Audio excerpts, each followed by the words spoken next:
Hello everybody. Excuse me. I know we've all been waiting a very long time for this. The time to finally see our favorite characters from this beloved franchise in a furry world. And I can't wait to be playing this all with everybody. Let's all get excited for Fire Emblem Shadows. Let's see. Hi Simon, hi Zadara, hi Acadia, hi Sad Pocky. I know, can you believe it? We waited so long and we get to see beloved characters like Lyn as Uma Musume. Oh, characters will automatically move and fight. Let's see. We still got the weapon triangle.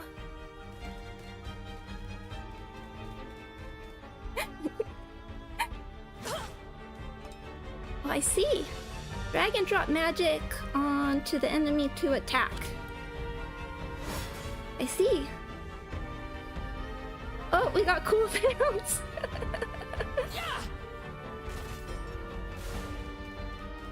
Oh, weapons triangle, but with colored bows. Haven't you just been waiting for this collaboration for so long? Let's see, minor heal. We can heal ourselves, always important.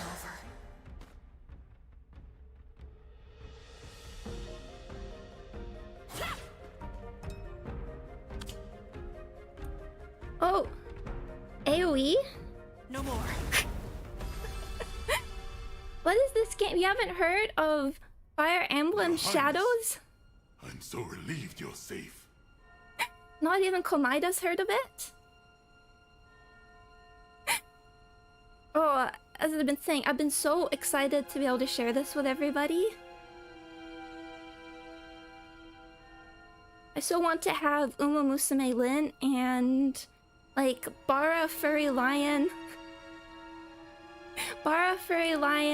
Dimitri. And you know, I think what I've heard is it's not even a gacha game. I haven't seen any gacha mechanics. It seems to be like Limbus, just a battle pass.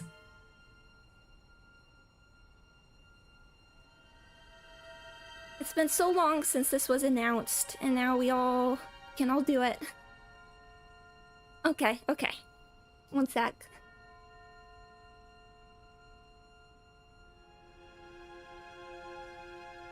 One second.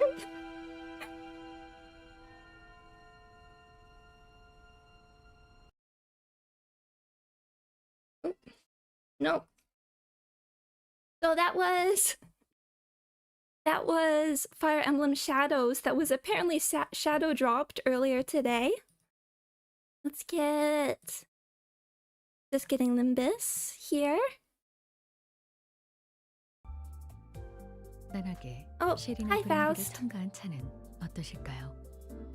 And it seems to be Furry Fire Emblem Among Us.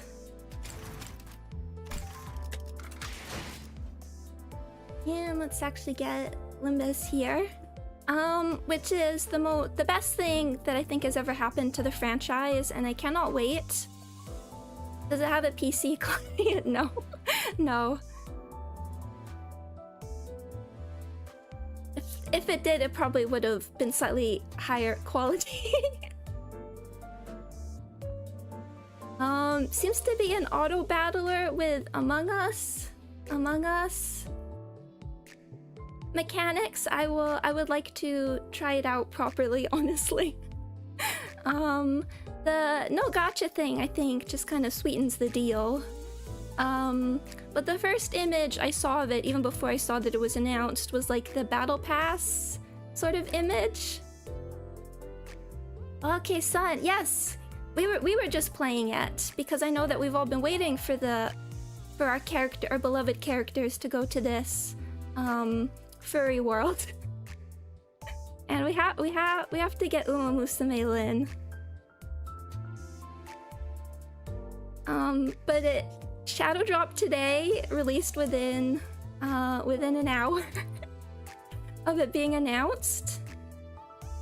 I mean, the art looks pretty... They're evil. I thought you would love Evil Centaur Lyn. Yes, the first image I saw was that sort of like battle pass image of Lyn. But she has like the horse ears, but also seems to be wearing this sort of like headdress, the sort of like headphones almost, ear mitts that Gold Ship wears. So I really thought it was one of those, the sort of like AI knockoff games.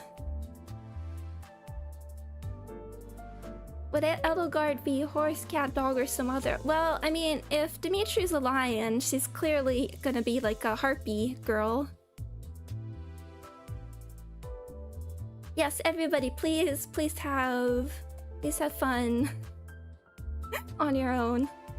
Before we jump in, I'm just getting people a little bit of time. Let's see. Still no. I think we'll, until I know, since Ishmael had something to do with like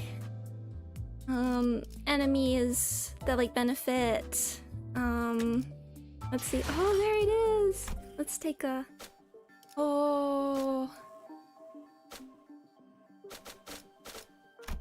Let's see. Target has higher than 1 gloom resist. I know it's too late, but one day I hope they'll change this. It's so unintuitive. But given that, I want to believe that the enemies might have some.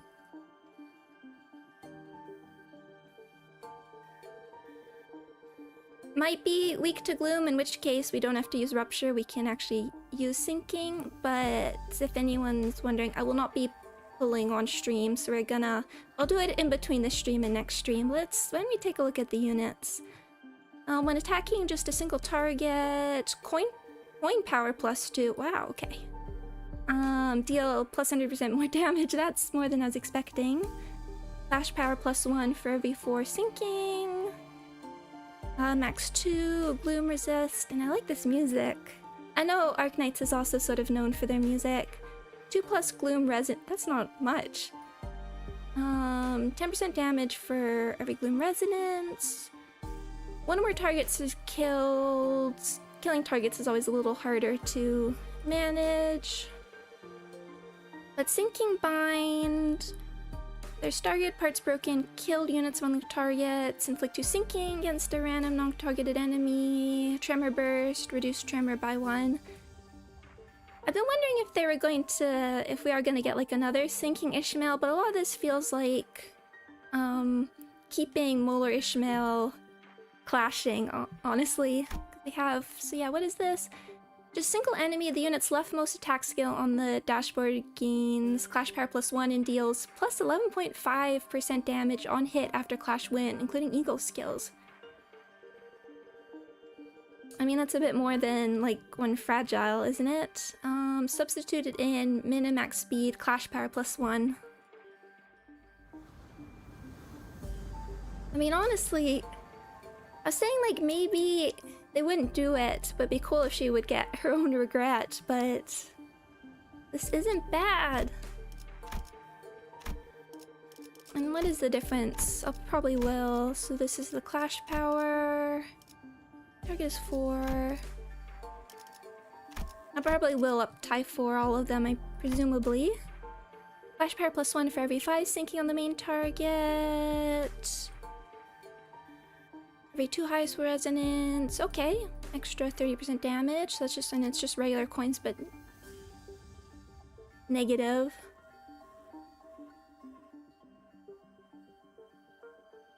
Blunt damage. Random allies. By 1 gloom damage up. Not damage up to random allies. Max 4 allies. I guess if you're getting 4, that's a pretty... But including this unit, max 4 allies. I really like units getting fragility. But when it's random like this, or on an ego that's just sort of not worth using. Don't know. Let's take a Looks so pretty. See, terror sample. Now let's take a peek at them in. Let's see, Unbrilliant Glory. Oh, I forgot to check the abnormality name is just Muinar.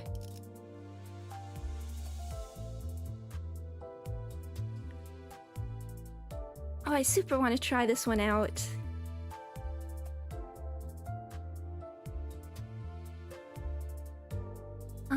When used the first time, consume one. Oh yeah, so Wrath and Pride. Okay, not very.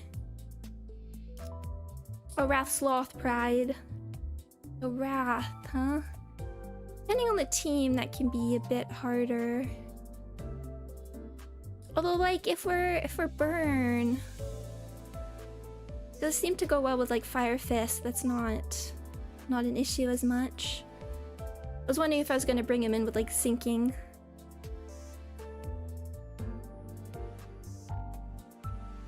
And of course, I think Priest will get some good mileage out of this, even though I think Garden of Thorns, I did use a bit on the bleed team and had some fun when I was actually able to use it.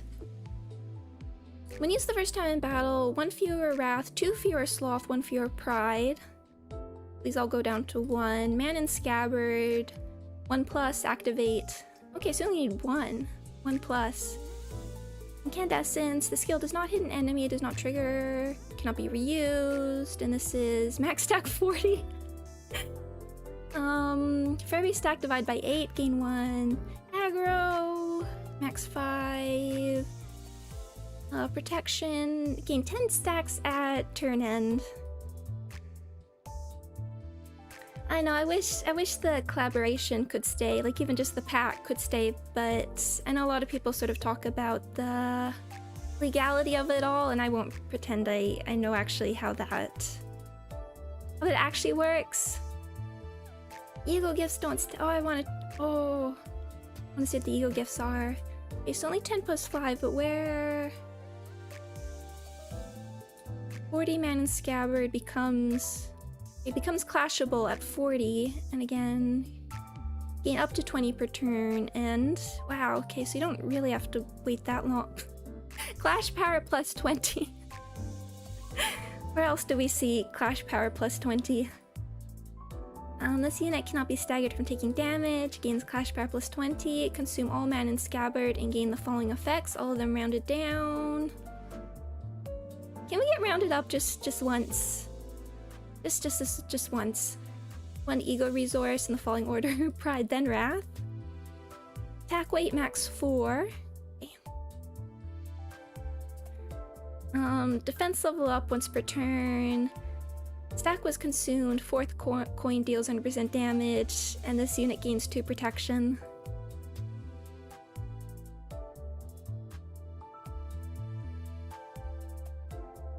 Yeah, the legal stuff, like I hear people always like throw out legal stuff, like how you can't buff or nerf units, etc. But like, I don't think, I mean, you can buff units. I always want citations when people bring up the legal things, and like there are.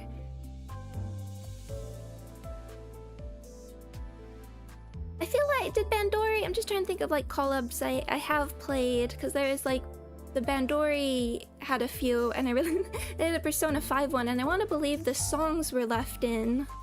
Like those didn't disappear. And then Grand Blue has a whole bunch of collaborations that are permanent and just side story. 5% for every burn plus tremor. Heal 5 SP for every target that was staggered or killed due to the skill's damage. This one's always hard. Max 25, wow. Things that like are on kill or on stagger, so harder for boss fights. Gain 1, just 1. If this skill did not consume 40, leftmost skill slot gains aggro. Reuse this coin. Man and scabbard stack consumed divide by 10. Minus 1 time, 3 times max. Coin isn't cracked and the target's 3 plus enemies. The final coin to be used deals plus 20% damage. 1 burn. We are allowed 1 burn.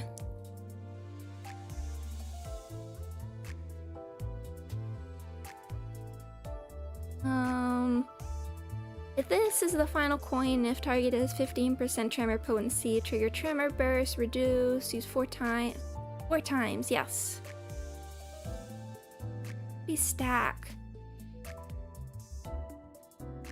Deal sloth damage equal to tremor on target max 10. 1 burn, 10 sloth damage. Hello Abby, welcome. And like, you never know what, I mean, part of...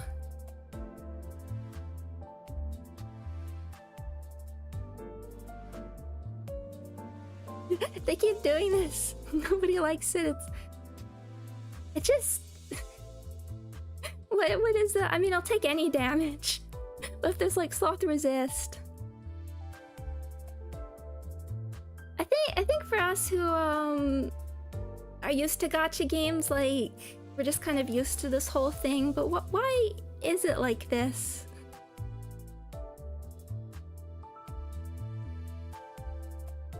And then again, you have Genshin, which I didn't play on launch and was very confused because their events just never come back, and they can have like extremely important story content that's just inaccessible.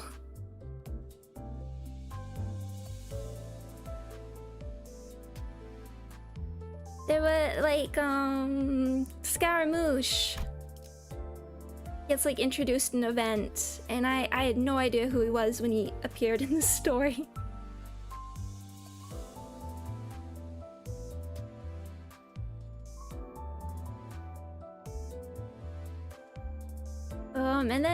And then there's other stuff like weapons are just can be super valuable, and then they're just never available again. In Genshin, with like weapons, I think can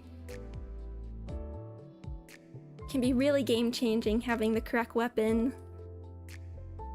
Anyway, I don't know what the rule. I don't know. I wish it didn't have to be. You still play Genshin? I haven't played in a while. My caveat with it is I will occasionally, I find it very relaxing, the exploration, so I have occasionally jumped into it for, like I jumped into I think like earlier this year a little bit to play some of Natlin, the new, just explore, not even play the story, and I do enjoy that. But if I play too much, it does like bad things to my brain. I start thinking like, oh, I want this character. Oh, I need to start farming artifacts for my characters. So I have to be careful. So I'm careful with that. But for those times when I like need the relaxation, I do think the world they create is very beautiful, and I enjoy exploring it.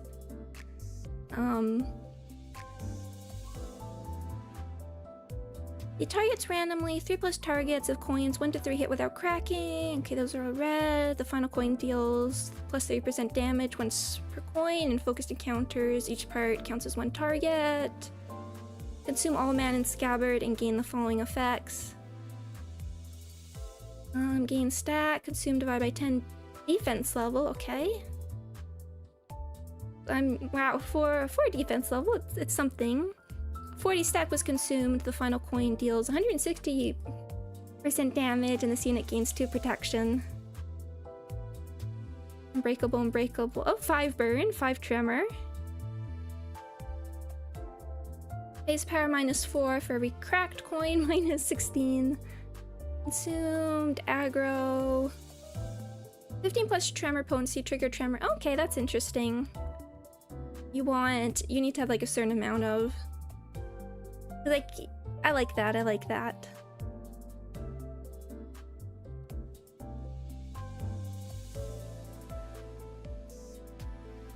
How are the Eagles so far? I'm just reading through them. I think they're, I mean, even just from reading the kit reveals earlier this week, I like them all. I think they're all good, but not game-breaking, and none of them, which I think is what the collaboration ego should be. None of them bring something like new that's needed in the way like Cavernous Wailing does. Like if they, I wouldn't like it if they limited like a really important attack to that. But they all look kind of like interesting and like trying something different, but I won't know until I really get to try them out and test them myself. Okay, Faust. That's it. Command Meltdown. Hey! Very curious. And Burn. I wonder, is the Burn to do with Calcit's kit? In... Oh, we're just talking about Genshin. In Arknights. Oh, I logged in and almost converted my modules. I do that. I do that too. If the main target is Burn or Rupture, final power +3. Okay, 13 + 17. Attack weight 3. I mean, before I read this, I felt like this is still a side grade to Fluid Sac, with some slightly different flavor. But I could still see reasons why you'd want to use Fluid Sac or Thoracalgia over this. 1% damage for everyone. Rupture potency plus rupture count on target max 25. If this unit has hardened shell barrier, multiply this effect and its maximum cap by 2. Gain 10 hardened shell barrier. We'll look at that in a sec.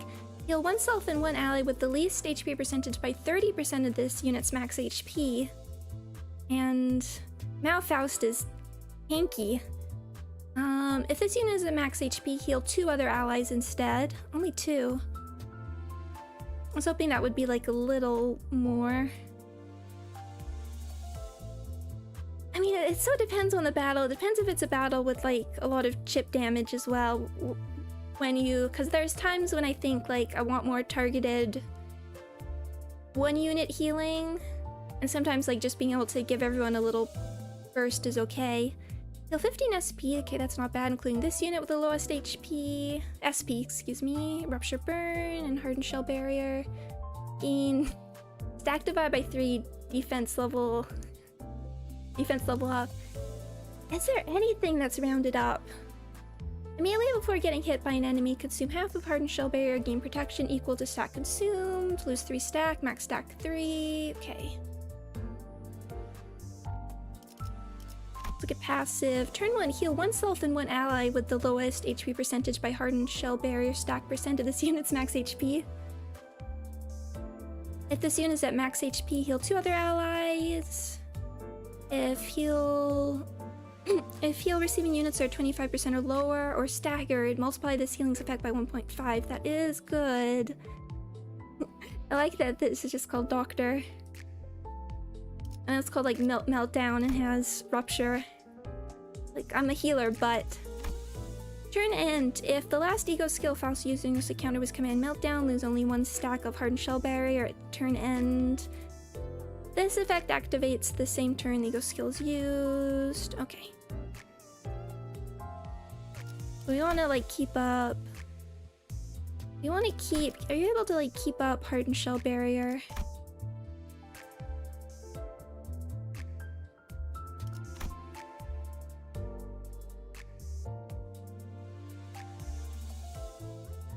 Lose 1 stack at turn in instead.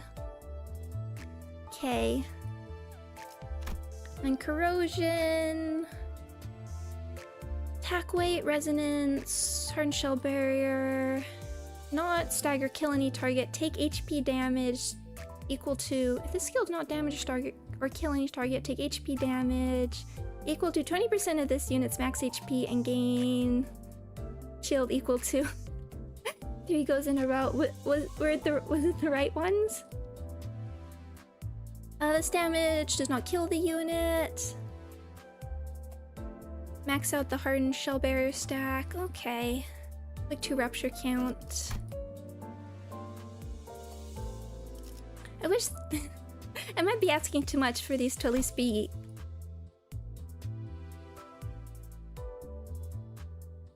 rupture neutral.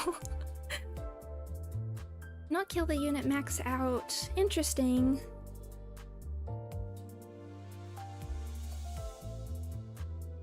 Okay. Okay, I have to think. That does look good, but I still think there's reasons. I still feel it's a side grade. I mean, I think you'd still want to obviously use Thorcalgia and Poise teams, for instance. At least, I mean, we used to say, like... We used to, like, build teams with Gloom specifically, or, like, make sure you had a little bit of... Lust, for instance, just so you could use Fluid Sac. And also, I'm, like, so close to... I love Faust's art. I do question the exact design a little bit. With, like, the Like, I like how they I really like how they combine these... The like, operators' outfits. And I like how Faust has sort of the rib texture that her sweater does in her, like, LCV uniform. But then there's, like, the exposed shoulders and this, like, the button-up shirt top that sort of goes under, but there's also the turtleneck, believe. Hi, David. Have a lovely night. Gregory Horror Show. I watched a bit of a playthrough. No, I think I watched the whole playthrough of that. I still think it was too scary for me, but it's one of those things that I'm kind of glad I witnessed, because what an interesting, different game.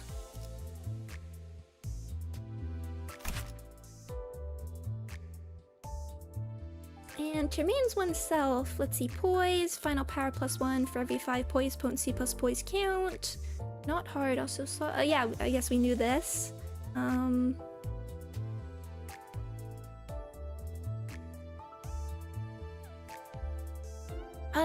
Neko Zombie is really cute. Perfectly fueled. At full stop. It doesn't really need more poise anyway. And +6. Final power +1 for every 5 for attack weight. Does not have thunder or higher thunder. Recuperate half the ego's resources and SP consumed by this skill. Rounded down. This unit's thunder gain at +1 attack weight and deal +25% damage. If the skill is higher thunder, gain 2+ attack weight, deal 45% more damage. Gain thunder. Thunderer, higher thunderer, consume all of it and gain 5 higher thunderer. Unit as thunderer, deal poise plus poise potency % damage on critical hit, max 20. Not huge, but I mean, but higher thunder, okay, 40%. But I am used to like Amir Clearwater. 3 sinking. Turn end. Among the ego resources consumed to use 2 remain oneself. Honglu, Sloth, Gloom, Pride. Gain 1 ego resource at least on infinity. Like that.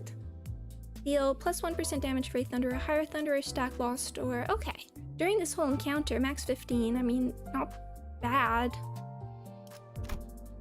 Remain oneself, targets randomly. Poise count. Thunderer, higher Thunderer. Get an offense level and defense level up. 2 Pride damage by 10% of the damage dealt. Pride damage for 15. Thunderer, max 30. Max 60. We got 3 coins. We got 2 sinking count. Deal pride damage by 25% of the damage dealt. I'm never very good at like estimating actually how much damage something does. I know because of the damage formula, you can't just figure out raw damage. But in practicality, I've never been good at that. I mean, I like this design. There's like a lot of... This isn't like a game-breaking passive. Like it's interesting because it's useful for... is useful for railway, but for the people that like Contempt Awe is, but for the people that like really low turn railway, they don't even tend to like, they go so fast it's not even, and your ego's so tight you don't even like take the time to do this.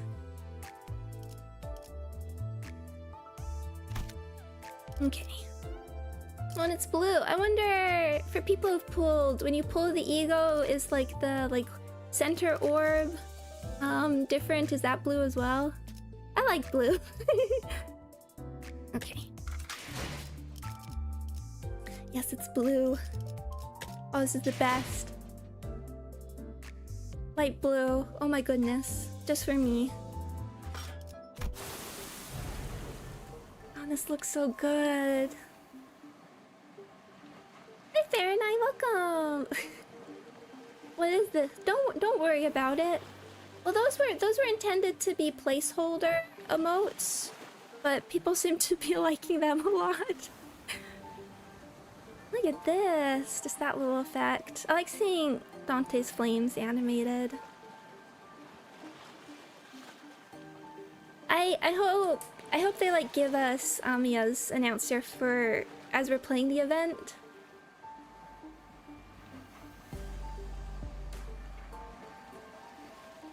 Just to hear it. This Tomoyo Kurosawa, Moyo. As I said, I think would make, if we ever got a Japanese dub, I think that'd be a bit big, but I think she'd be a great Don Quixote actually. Oh, are we fighting already? Okay. Oh, 14, normal hard.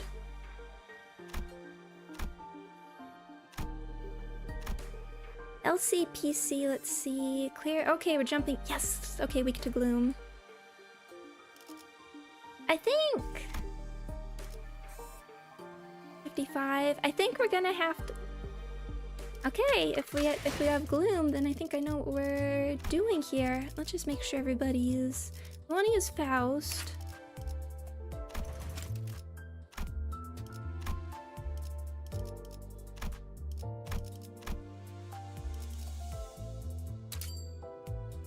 Let's just get everybody.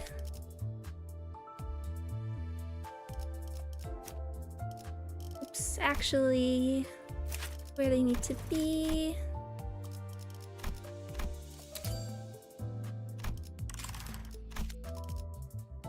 And then we can see if we can see if anybody has anything to borrow. It might be early, but 55, 54.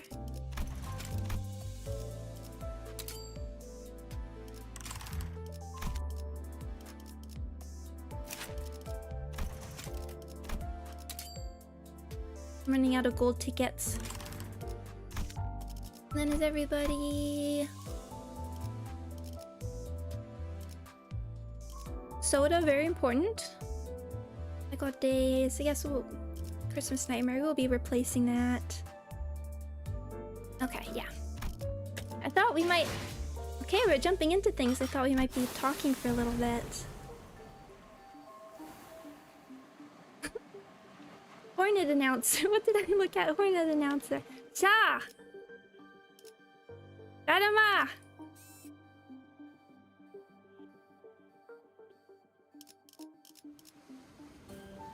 With intent turn. Oh!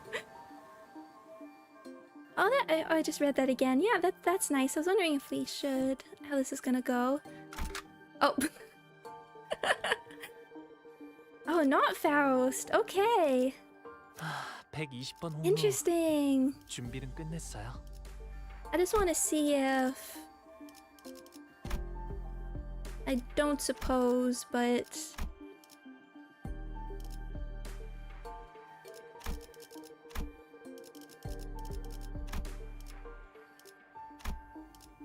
Just out of curiosity. Oh! Sure. Just to try it out. Yeah, Isang, interesting, not Faust. Is this hint for the next event?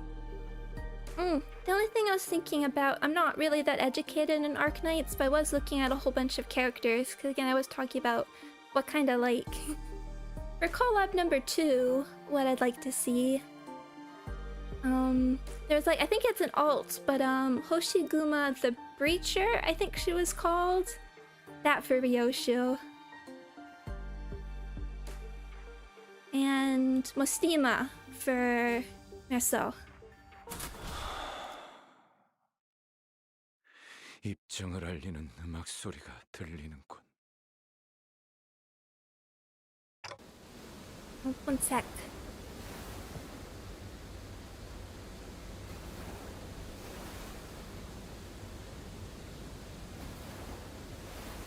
I was exploring a Lobotomy Corporation branch when my consciousness sinks into the depths. The sense of cognition, itself a concept without form, floats into the shadow of an ever-widening river swept up in its currents to nowhere. When we ran into an abnormality. But Saw told us that Hongyuan's Lobotomy Corp branch should be free of any abnormalities. The abnormality, which appeared out of nowhere, was more otherworldly than any we'd encountered so far in our journey. Deep blue. It was fathomlessly blue, and seemed to have a pull that endlessly drew us into itself. Just as I was about to recall this abnormality, a myriad of sceneries and a flood of incalculable thoughts crashed into my mind, like wild waves before ebbing away from its shores. I was already lost in a drift somewhere within my own consciousness when I realized this. Just how long am I going to be adrift? The sensation of my own consciousness floating away is quite the unfamiliar one. I floated about in that strange state for a while. Hey? An unfamiliar voice seizes my aimlessly drifting consciousness. Are you Dante? That's gonna be hard. I don't really know the Arknights character voices. I know Amiya. The fog of my vision clears as the voice breaks through the waves, and a concerned expression comes into view. Yes, I am. I can't even see her properly and she's so cute. Ah, what a relief. Gregor, I think Dante has come too. So I was about to ask further questions to this stranger with particularly long animal-like ears, but... I felt the drowsiness coursing back with the terrifying memories of the dream, rendering me unable to speak. I have to get a hold of myself. After an indeterminate amount of time had passed, I barely managed to wake myself from slumber to get a grasp of my surroundings, only to find myself surrounded by more unfamiliarities. There was that stranger from earlier, sitting atop a rock and silently taking in the sights. A young girl who probably saved my life. Wait, so were those animal ears after all? Okay, that's not important right now. I have to prioritize figuring out just where in the world I ended up in. So we're standing by the Iberian coastline. How are you feeling? A little out of it, but I'm okay otherwise. Iberia, huh? Yes, we're in Iberia. Well, given that we're next to an ocean, maybe I drifted all the way to U-Corp's Great Lake? Iberia was an unfamiliar name, but that was all I had to go on, given that the city was still full of more unknowns than knowns to me. I radioed your colleagues when you briefly woke up earlier. They'll be here any minute. I see. She's so cute. I wonder what the Arknights fans think of seeing her in a different style. Hi, doggo.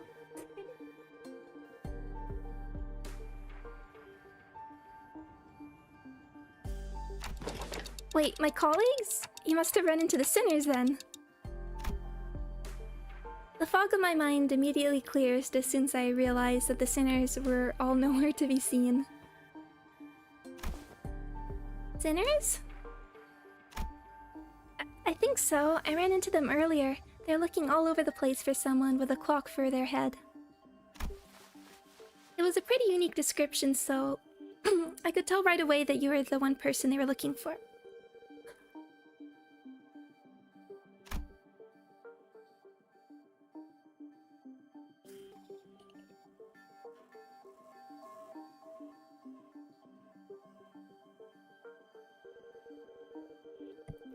So this clock head does come in handy.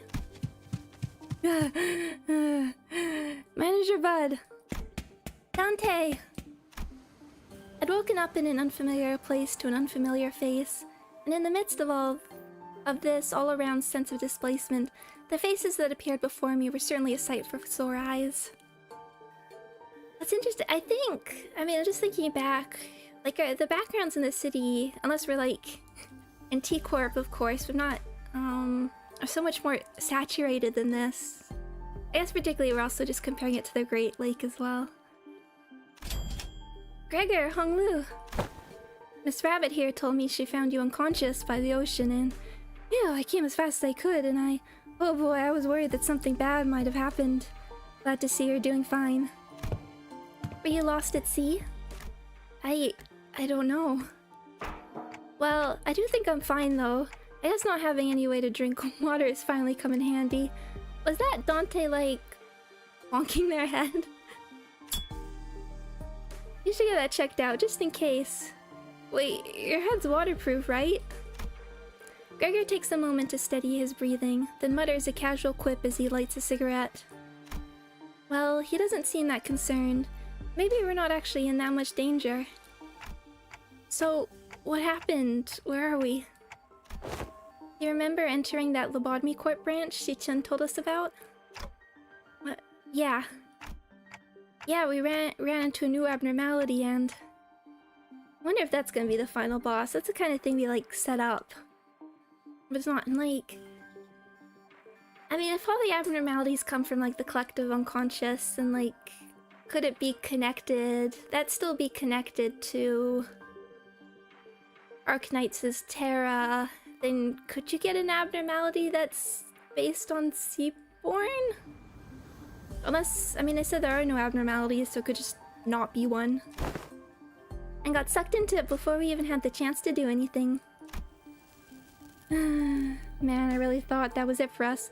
Especially you getting sucked in there too, Manager Bud. But when he came to, despite waking up with our faces down in some ditch, we were all fine without a scratch. But it was quite the mess when we realized that you'd gone missing. We wanted to search for you immediately, but it took a while before we got a better bearing of where we were. So we're not at U-Corp's Great Lake? Some of us consider that to be a distinct possibility, but it's unlikely. Ishmael was really certain that we were not in District 21.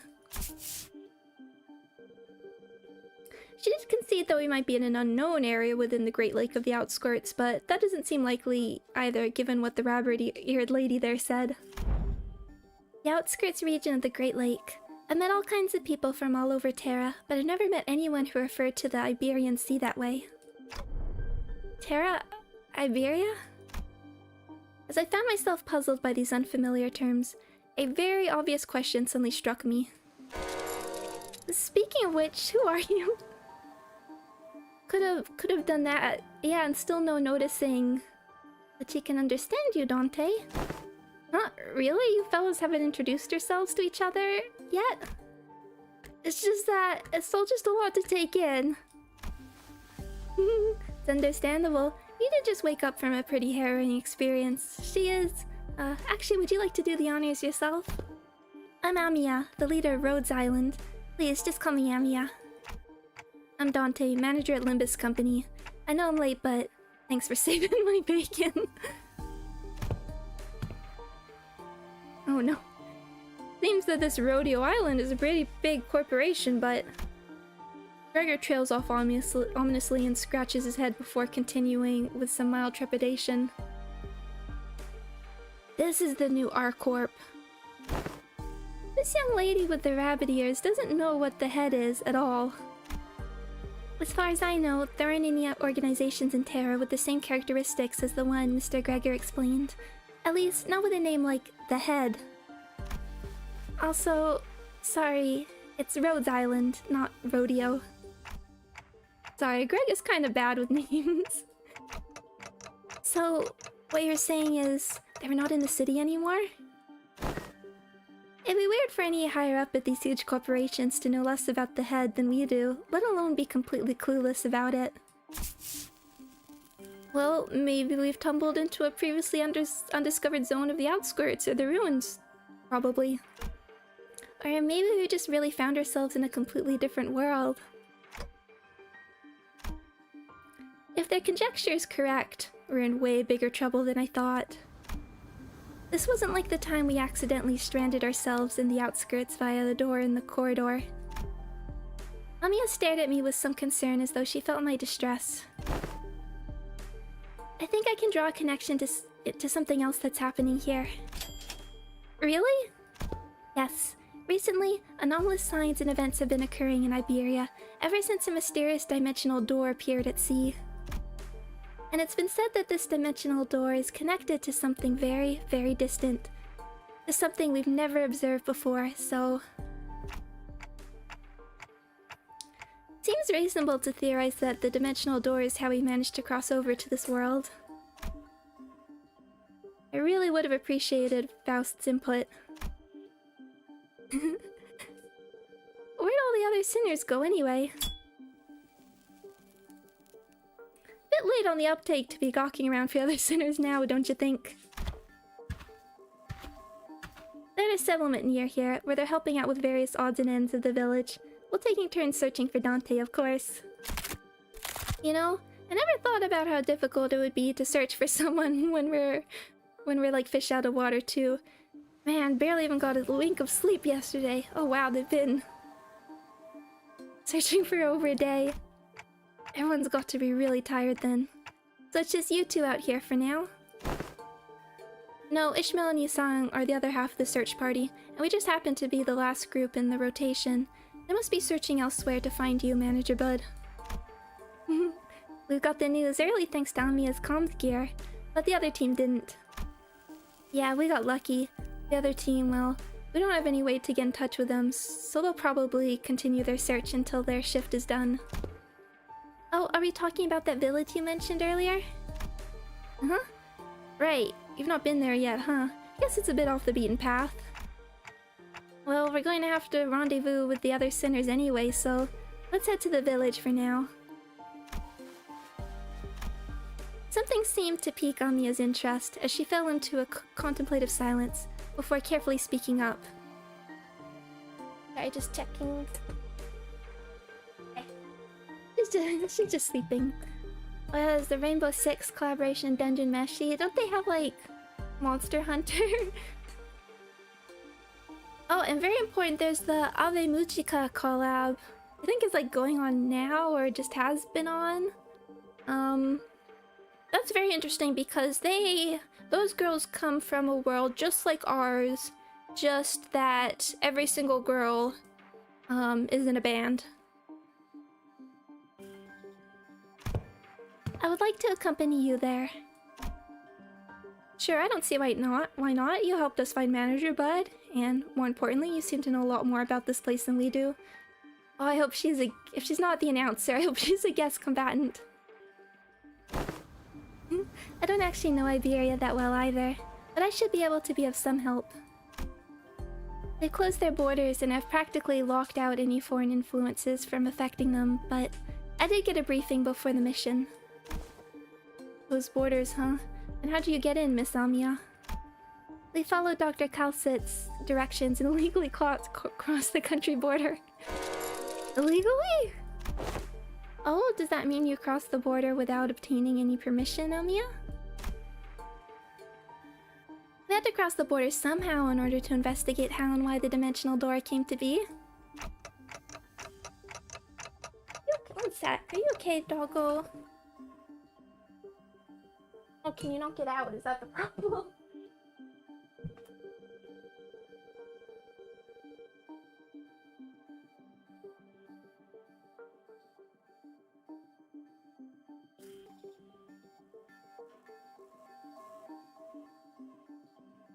One sec, one sec.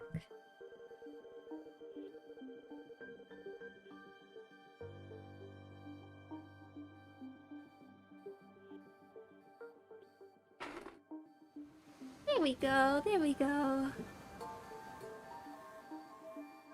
Okay, Doggo, do you want to be Amiya? And I'll be everyone else? Okay. Well, is it normal for pharmaceutical companies to be doing that? Large pharmaceutical companies often dispatch their agents for missions. Yes, Rhode Island's is, in its essence, a pharmaceutical company researching treatments for people infected with oropathy. Is it like oropathy? I should have checked this. Oropathy, maybe? Oropathy? We also work to prevent and assist in the management of various situations that can occur in high-risk areas. High-risk areas, huh? Wait, what about your companions? I doubt you came all the way here on your own. That's, we were forced to split up due to certain forces that were in pursuit. Wait, stop! Amiya's ears twitched as she came to a stop and began scanning the surrounding area. Then... there! As we stood about confused, Amiya, noticing something, pointed towards the seashore hidden behind a large and cragged rock formation. What are we supposed to... huh? Oh... there she is! I don't really know you, but I think you're really cool. There we saw someone wielding a lengthy greatsword, bickering with two familiar faces. Again, move. Move, you're in the way. You needn't worry as you do. We have had ample experience battling monsters who are much like them. Listen, I'm not worried, it's... Come on, better to have 3 fighters than 1, right? Besides, you're the first person we ran into out here, so we've got a lot of questions to ask. Isang Ishmael! Dante, you are unharmed. And here I was, getting ready for a 3-day-long search. What a relief. We were all really worried that we might never be able to find you. We managed to find them thanks to help from Miss Amiya here. Amiya? I will, when I know more about who the characters who are actually appearing, I will look up their voices. At least maybe I can get like a rough idea. I wasn't sure because I thought it looked like when I was watching the trailer, I thought I only saw like Kaltset and Amiya, but I want everyone to show up. Are you two acquainted? Not a good time for a reunion. It can wait until after we take out the sea monsters. Skadi, are those organisms the seaborns Dr. Kaltsit mentioned? They're sea terrors, to be precise. The less sophisticated ones among them. And they're probably here for me. Sea terrors. I hear the sticky noise of something viscous slithering against the rocks. When I turn to face the origin of the unsettling noise, I smell the heavy, wet scent of brine. And at the end of my gaze awaits strange monsters, unlike distortions, unlike abnormalities, unlike anything I'd ever seen. It is as though the sea itself is encroaching on the land. I was almost certain we weren't at the Great Lake, but I'm not so sure anymore. Her experience with the thick scent of brine at the Great Lake must have put her in a wary mood, as Ishmael seemed to be a lot more apprehensive about these monsters than anyone else. Do you think those creatures could be whales or mermaids? I don't know. The Great Lake and the outskirts are full of unexplored mysteries after all. Same with our ocean. Dante, what do your senses say? It's unclear. I'd say the closest comparison I could make is with the whales, but even that's not conclusive. More enemies on the horizon. We should prepare for battle. Doesn't seem like we can talk things out with them, though. So, let's take them out. Guess unit, Skadi and Amiya. Please.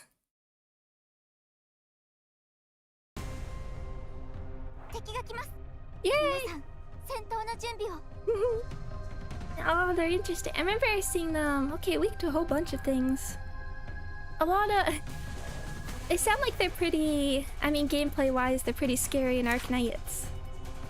I was interested in seeing the designs. Because at first, I think the first, like, description I heard was, like, with the Abyssal Hunters, they're, like, Bloodborne, but... Bloodborne... I'm also just paying attention to the music. Bloodborne. I kind of assume like darker, creepier creatures. I quite like so the designs are much brighter than I expected, but I like them. Deep Sea OC Terror.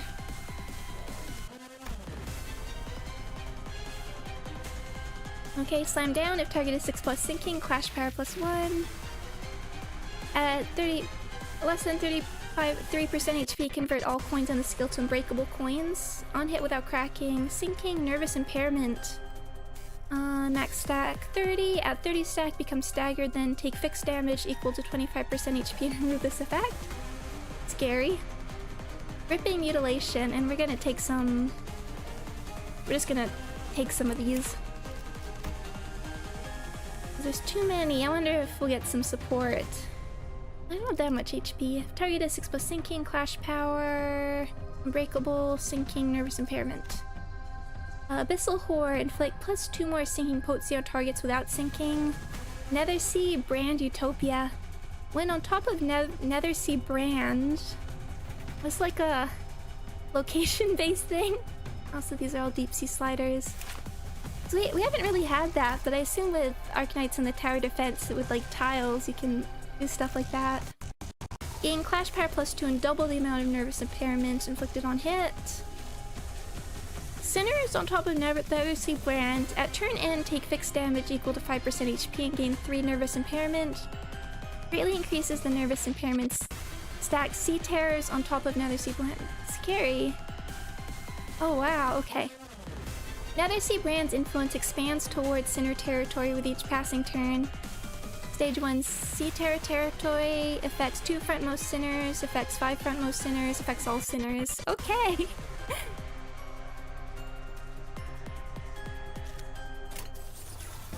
Let's just build up our sanity then.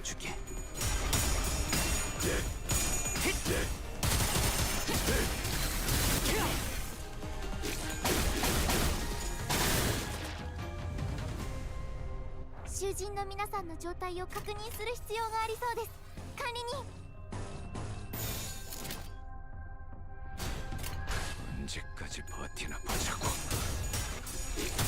Need a little more charge in that.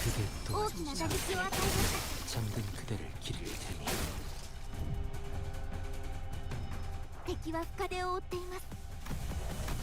No, 12, okay. Not waste that. Need a bit more charge. I think Gregor needs Wrath, so we'll need...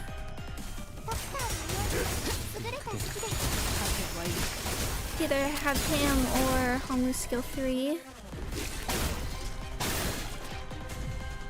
Okay, well it's not building up too fast.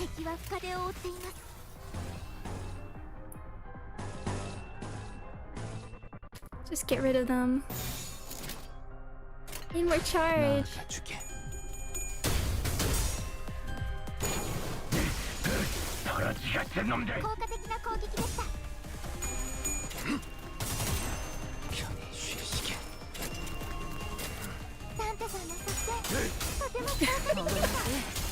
Effective, not paying attention to the bullets.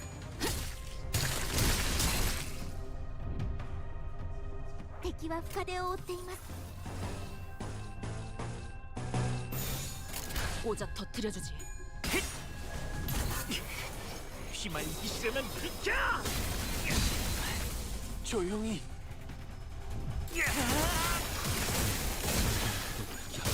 잠든 그대를 기릴 테니. 파괴 완료. I can see. Oh, look at look at that. I can see where these mechanics could get rough. All remaining enemies have retreated to the sea. Good work, everyone. Ew, didn't think I'd have to deal with anything remotely like this outside the Great Lake. Can say that again. Would have taken us the whole day if that Skadi character didn't occupy the other half while Miss Rabbit helped us from a distance. As we were catching our breath after the battle, I heard a brief hum. When I turned to look at its source, I saw Skadi glaring at me with palpable alarm. Strange people who transform. And a head of clock? Yes, they're both technically true. Well, it's nothing more than a theory at this point. I think they have a lot to do with the dimensional door we're supposed to be investigating. Nice to meet you, I guess? Yeah, I was about to say, what does Skadi hear? I only hear a ticking clock. Oh, that's because only us sinners can hear Dante's voice. Huh? What's up? No, I'm just wondering how Miss Amiya can seemingly understand Dante. Yeah, what's going on here? Yeah, it completely flew over my head that I didn't even question how weird this is. Their voice sounds like a ticking clock to me, too, but I don't know, it's almost like I can sense what they're trying to say. What kind of emotion they're trying to convey. Her explanation reminded me of the blue boy in Sinclair's past, but I didn't quite feel the uncanny sensation from Amiya that I felt from them. So she can read me kinda like how Vergilius can, I guess? Well, I don't think that's a bad thing. That's true. It's been a bit of a hassle to always need Faust or Honglu to translate for you, Dante. Oh, Honglu's been promoted to official translator. Okay, Doggo, you want to get down?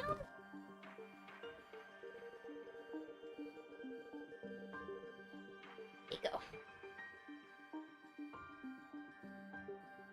I'd like to know how exactly she can understand Dante, but I don't think we've got the luxury of time to sit and figure this out.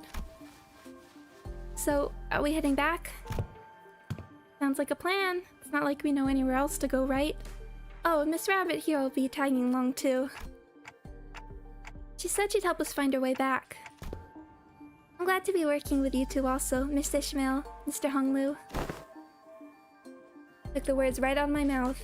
You already helped us plenty, and you clearly know a lot more about this place than we do. The journey is long. Perhaps embarking on it ere the sun's fall would be wise. How long's the journey? No idea, it's not like we have a clock with us. I do know that it's not very far though. We just need to walk along the coastline for a bit. Skadi quietly points in my direction. Oh, Dante can't tell us the time because they're not on time. And why the clock head?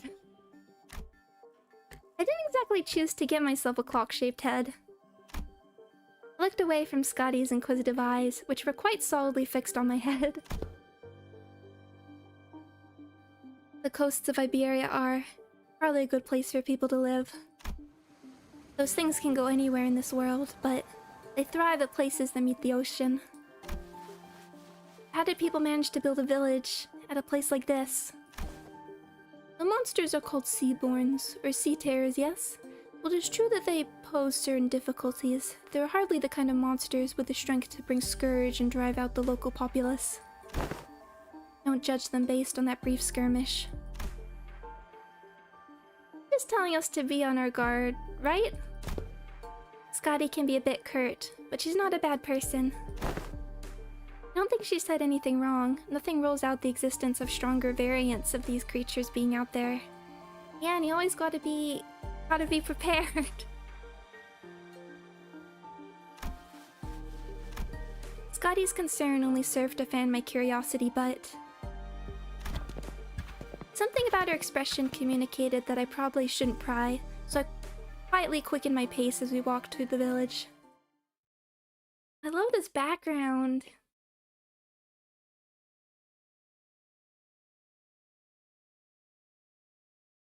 I've seen many people go like, yeah, Skadi, what's that from? 죽어 떠난 자에 대한 축하를. 한자르는 목숨에 묶여 살아갈 자에 대한 엄숙한 애도를 장르 이상으로 끝내겠소. I'm just jamming. Village of the Dead Lighthouse. Oh, cool. Look at that. Let me see it. I want to see it.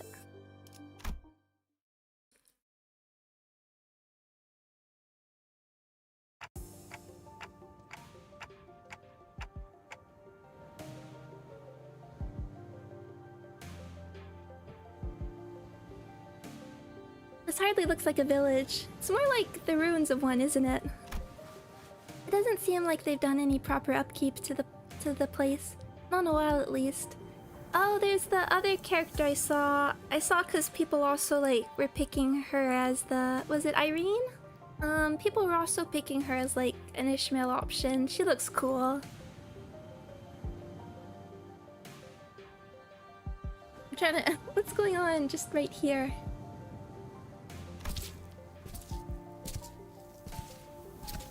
Oh, you can hear that when you're like walking in like wet ground or wet sand, so they're rocky and it's all squishy. They're really here, living together. The strange buildings tell us the stories of former prosperity from a bygone era. Our steps leave no footprints on the wet, muddy ground. On it, I see a rotting sign marked with the name Barro Muerto. Everywhere I look in this village, I see evidence of long, silent abandonment. We don't see these kind of abandoned-looking ruins often in the city either. Well, yeah, there's always someone or something out there waiting to capitalize on that free real estate, be it a syndicate or a corporation, and fix it up. Better than this, at least. So, where are the sinners? There's a clearing down there where... We were entrapped betwixt the twain of great ships, narrowing winds against our sail. Ooh! And that is when young Ishmael boomed. Her command most resonant. Say no more. I didn't even have to try to search for them. That unmistakably sonorous and familiar voice, echoing triumphantly between the empty buildings. And I want the Bokak. I want the voice acting. That's Don Quixote's voice when she's sharing her adventurous tales. There she was, standing atop a low podium like an actor on stage, regaling a group of people in rags with tales of our adventures like a traveling thespian. Answer, ye dogs, oarsmen! 'Tis the moment I, Ishmael, the first mate of vessel. The first mate of vessel. I mean, of all the scenes to like pick, it is that one. Is that one? What's it called? Like Dojavi.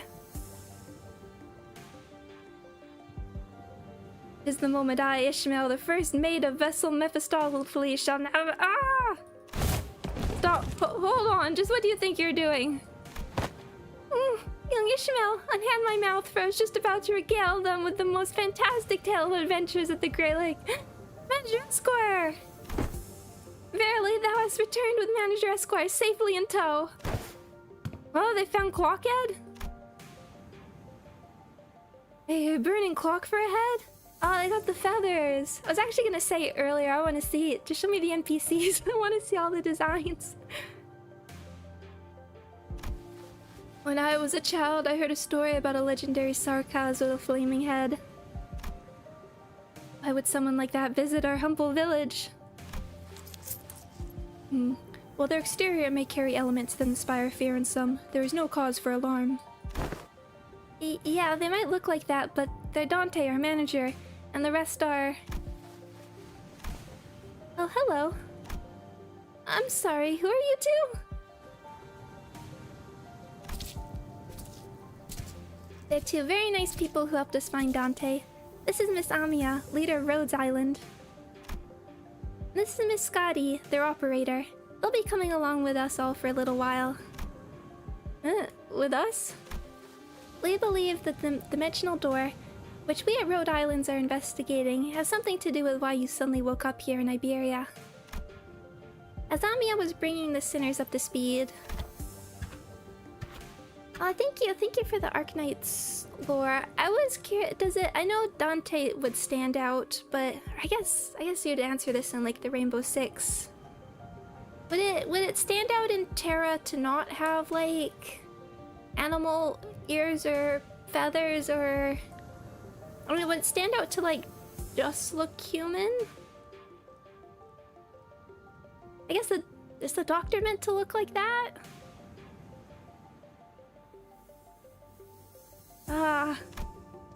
The villagers who were staring at us curiously approached us. Oh, Rainbow Six team count as alien.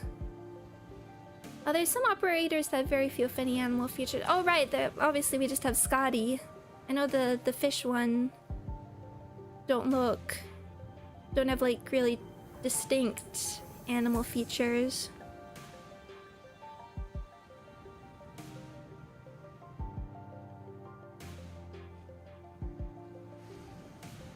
Seeing a sloth girl is next to nothing to indicate she's a sloth.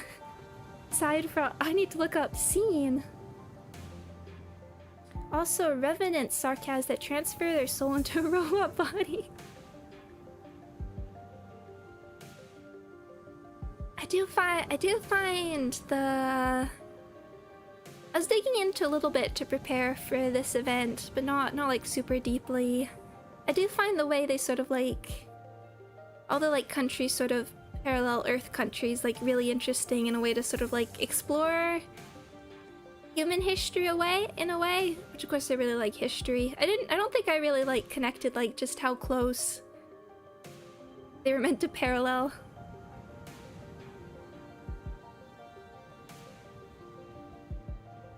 Oh, Victoria, that is just that's just England.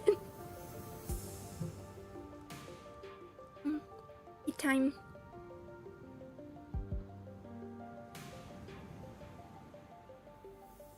The villagers who were staring at us curiously approached us. Did our conversation manage to convince them that we're not a threat?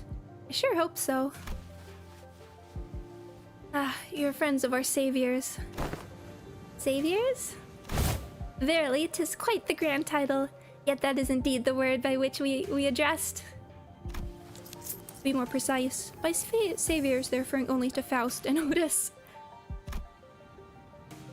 Faust gave me a light nod when we made eye contact, but I could tell that our lips were drawing a very, very subtle smiling arc. So I'm guessing something did happen. They were quite mistrustful upon our initial arrival. Oh, hello. You've got pointy ears. And you're... well, I don't know if you're this color because... hold on. Okay, you're just... you do have a special color. What business do outsiders have here? What if they're from the Inquisition? Oh no, what do we do? After all we went through to get here. Calm yourselves, everyone. None of them are carrying what appears to be their scriptures or lamps. Let's first try to see who they are. And like, does Greg stand out? Man, I don't think they're gonna trust us anytime soon. They're all old curmudgeons. Let's STNC, then PTSD. I know snap their necks completely. What's PTSD? You can't do that, Ryoshu. We can't pillage their storage depots. Looks like they already have it hard enough as it is. I don't think STNC is a good way to get started either. Should we just find help elsewhere? Just look how thin their arms are. I don't think they're in any shape to help us out. Perhaps we could inquire as to our whereabouts ere we decide our lodging. Well, the landscape is certainly reminiscent of U-Corp's. But I don't recall seeing or learning about any place that looks like this, though I can't say I've been to every corner of U-Corp. I ask again. What does Farmer Muerto need? just had a thought. I was just had a thought, and then I lost it.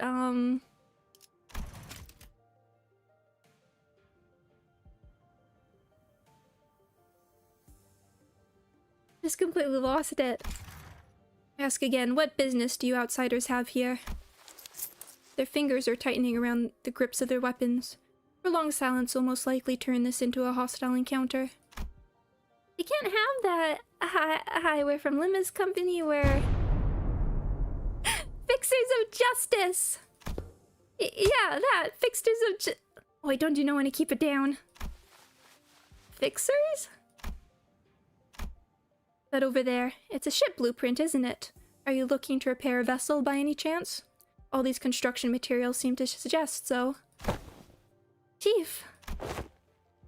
This does not concern you. It's not something a mere outsider can understand. Curious, I've never seen an energy source like this before. Have you run tests to rule out any stability issues? Seems to power the heat exchanger via some method comparable to the utilization of fusion energy. Have you any thoughts on this, Miss Faust? The general design structure is somewhat old-fashioned, but there certainly are inspired parts to this design, particularly with the usage of the core energy source. While its stability would need to be further studied, this technology seems to be incredibly energy efficient. You identified all that merely by glancing at this blueprint. You must be the village chief, then? If so, I have a proposition for you. In return for assisting their ship repair, we were promised a ride on their vessel. We had to ride a boat. Miss Faust has theorized that perhaps by going out to sea, we may be able to find a way to return to whence we came. Does that mean we can find a way back somewhere out there in the sea? Nothing is certain yet, Dante. At this moment, we are working based on a hunch. A hunch? Sensing the implicit omen in her choice of words, I slowly turned around to look at Faust, who nodded solemnly in response. If we're really in a different world, even her Gesellschaft has to be. No issues were encountered in the repair process. I want to know if there's like Arknights, Faust, Terra server. Faust smiles faintly as she looks around and pulls me in by my hems. She whispers in a low voice. Okay, my connection to Gesellschaft is currently operating at a suboptimal level, Dante. So it's still connected at least? We only have one channel. Oh, and it's set to emojis only. Indeed, it is. However, even exchanges of simple information are taking up dozens of hours by current calculation. Is this a warp train situation? Because we're in a different dimension? The cost should be identical. We have been connected to an unidentified, unpredictable dimension. However, Faust is aware that the pathway to our original dimension is yet to close this time, unlike the situation back aboard the warp train. So, to get back where we came from... Indeed, traveling through the pathway is the most feasible solution. And from that, you came up with the whole plan to repair the ship and sail out to the sea? Yes, well, I'm also a genius, after all. Amiya conjectured that we probably came through a dimensional door of sorts. Looks like that dimensional door might be what Faust is looking for. With high likelihood, yes. At least there's a way back. I find myself calming down a little. Oh, speaking of which, when do you think you can wrap up the repair job? I gotta farm the crabs first. For scrap! As fortune should have it, a majority of the most time-consuming parts of the repair have already been completed by the locals. It shouldn't take us more than a day or two to get its core parts shipshape again, Executive Manager. We'll be staying here a few more days then. How did you manage last night? Well, like I said earlier, we've been keeping ourselves busy looking for you this whole time. We took turns helping with the repairs and resting, but doubt any of us got a proper night's rest. Still, we weren't cold thanks to the village who kept the fire going for us all night. The villagers. Not to mention how they helped us a ton with that local map they drew us. Oh, and also, Chief handed us this earlier. What's it for? Looks like a sack to collect water. Give it here, I know how to get that installed. It must be to repay Miss Faust and Miss Otis's efforts at repairing their ship. Yet the service they provide us is certainly quite generous, even when taking the transactional nature into account. They're really giving us the best treatment they can, huh? As for food, we managed to fill ourselves with some cookies and bread Rhodia keeps in her pockets. Can you eat, Seaborn? Or can we get the dungeon meshy crew here? We'll converge. Yes, you can. I wasn't expecting there to be an answer to that. they actually tried. They actually tried. I didn't know that.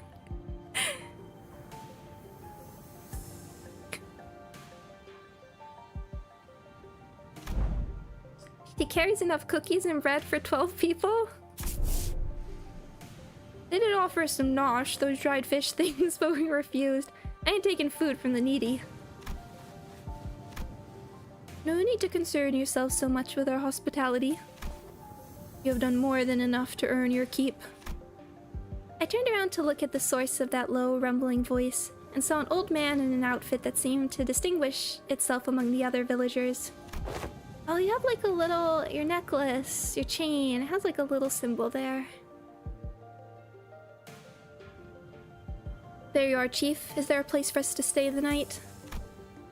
We do have places to shelter from the misty humidity at the very least. There's an empty building there, so feel free to occupy it for the night. Oh, are you sure? I mean, I don't mind sleeping in the streets myself. Hey, speak for yourself. I've been looking forward to sleeping with a roof over my head since, like, yesterday.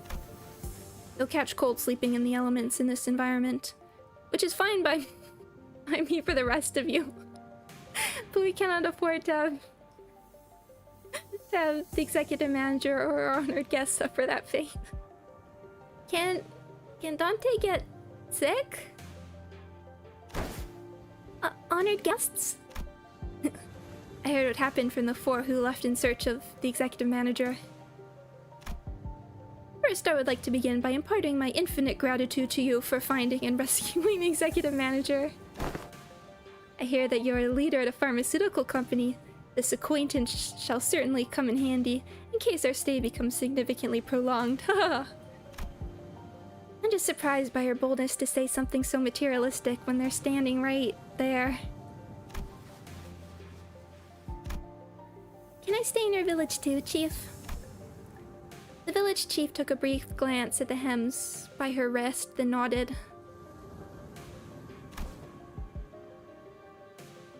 Oh, you can... I remember this a little bit. You can kind of see her infection on her wrists, I think? Maybe not so here, but... Welcome to Fato Muerto. You're welcome to stay for as long as you want. And please, do let me know if you find yourselves without food. Our food supply may be tight indeed, but we have enough to share with those who helped repair the vessel. Oh, you better not go back on your word later. I wonder what kind of local delicacies await. Dried fish like they were eating earlier, maybe? Hey, Chief. What is it? Just how are you surviving out here by the sea? Perhaps the question is how we are surviving may be somewhat misdirected. For we are only pursuing every possible avenue because we must survive. The chief responds to Skadi's perceived hostility with a hearty smile. After leaving some firewood for the night, he left. I'm going. Can't learn much more from here. Huh? You going somewhere at this hour? Skadi, does this have something to do with the coast? I remember what you said before we got to the village. Something about how coasts are hardly good places to live in. Dante wants to know if this is something to do with the coast? You understand the this Ayer or like Aegir?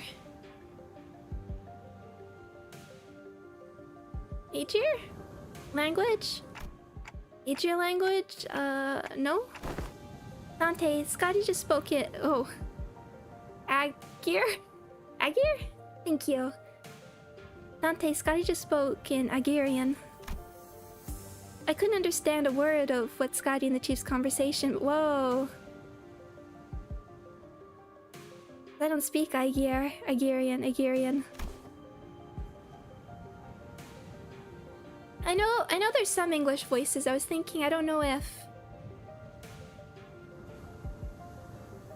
it was like, oh, just check out the anime, but it's not in English either. It may only be that there are enough lexical similarity between one of the city's languages and the language Skadi spoke in for them to comprehend the meaning. Weird coincidence. Anyway, I have some things to look into. Something you're all too slow to see. You still have to tell us about it later. Please remember, you're not on a solo mission, Skadi. This is a team effort from Rhodes Island. Will do. Skadi nodded lightly before leaping off into the night, out of our sights. I'm kind of worried. She's not the best with people, but she's also pretty thoughtful. She'll be okay. Should we head inside? The sun's starting to set already. Oh yeah, we can probably just pick an unlit building and stay the night there, right? Trying our best to ignore the mood that was starting to turn awkward. I love that you can hear the like squashiness, the squishiness. We made our way into a nearby unoccupied building. There's a one-girl army. I heard that's like how when I was looking up, sort of like how their mechanics work.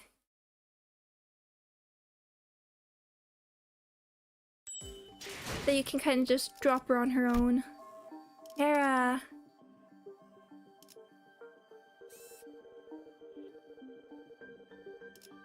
Oh, and that's a cool boat. Don't like the red eyes and tentacles, but Skadi, what little sort of learning about the Abyssal Hunter seemed really cool. I'd like to like try out, read those stories.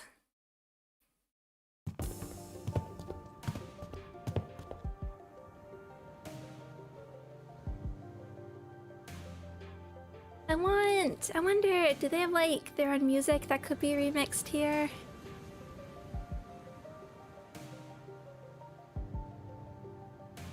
We walked past a few narrow buildings and remnants of narrow buildings before we came across the hall large enough to house all 15 or so of us.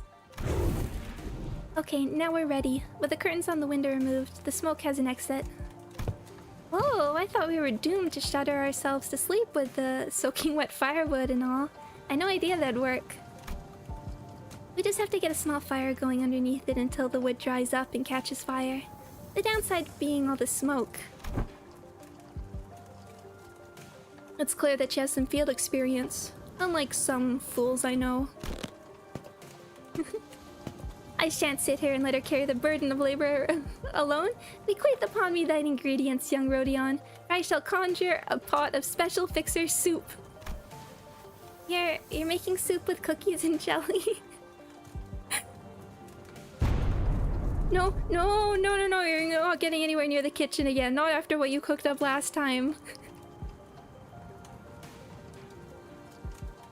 What's the quote from like the Yu-Gi-Oh dub? We're like, Joey, I don't think you can... Or they're like making candy bars over the fire. Or like, look at all this stuff. Cookies, dibs on the cookies. Candy, dibs on the candy. Canned fruit.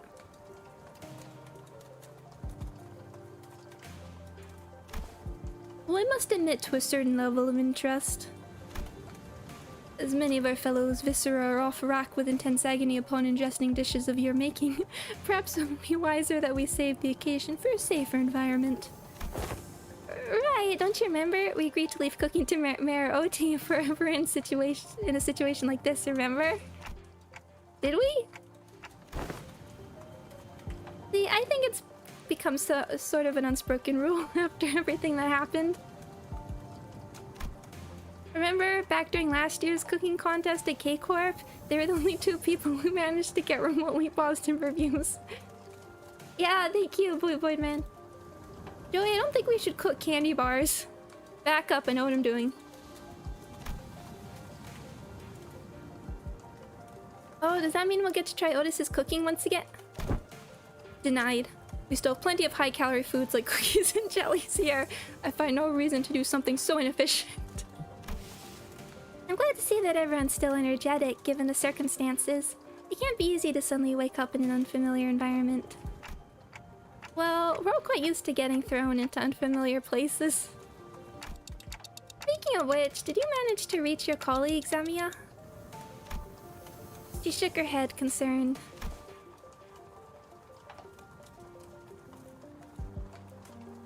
They might have lost their comms devices, or maybe they ran into some other trouble. Could they be in danger? I don't know, but I'm sure they're okay. The doctor, Dr. Kaltsit, they're both more than capable enough to look after themselves. Long have this curiosity lingered within me. Thus allow me to inquire.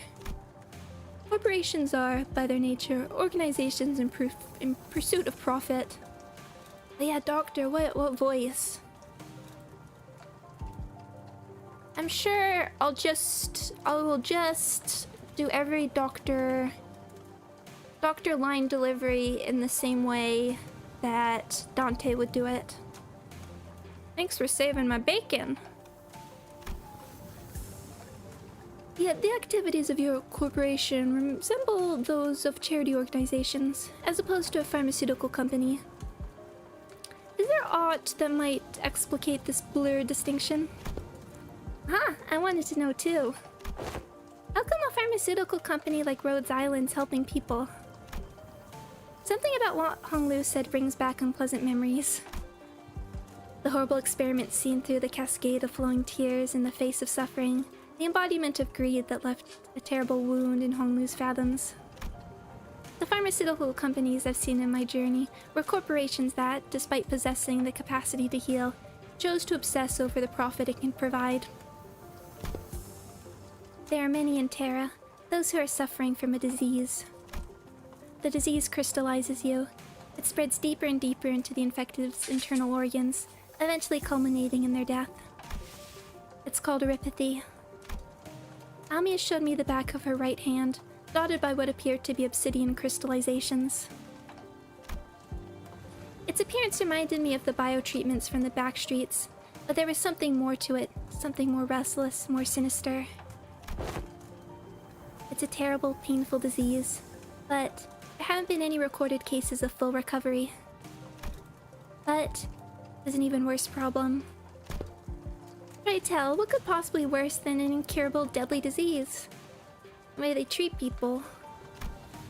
Well, it varies region by region. Discrimination against the infected is widespread across Terra. Those who suffer from it must face unfair treatment.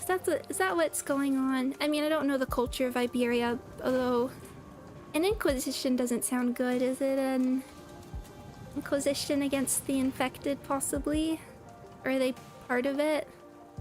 Could be anybody that, like, doesn't fit in. His song began with a dark expression.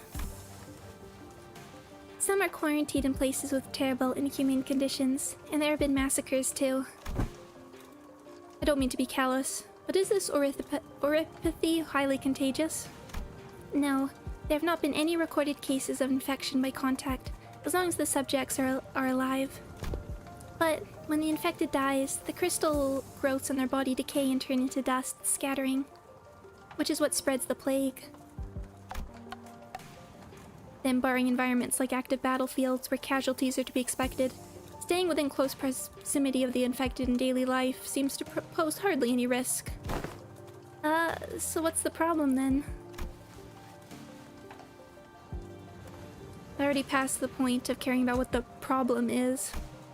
Once people start feeling iffy, all logic goes out the window. Then Rhodes Island's goal has to be...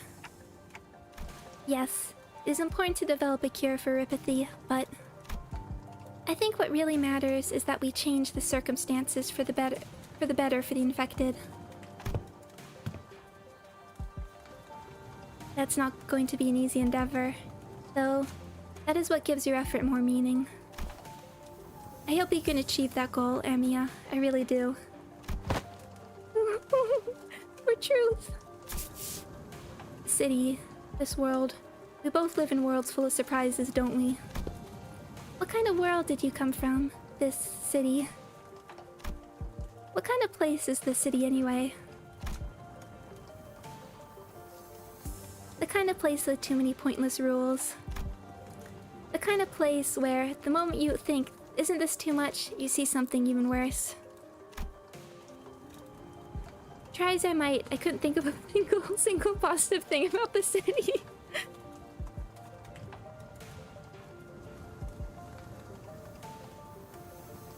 Amiya thought Tara was bad until she sees the city. I was thinking, like... the impression, the like initial impression you kind of get from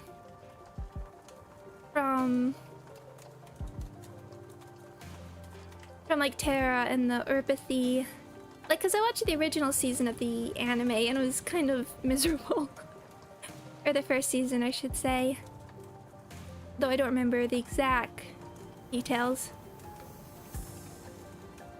And but even so, and like, you have the Seaborn threat, which is like a world-ending threat. When the first preview for the Arknights event came out, everyone was talking about collapsals, so I was looking that up, and that also seems like a world-ending.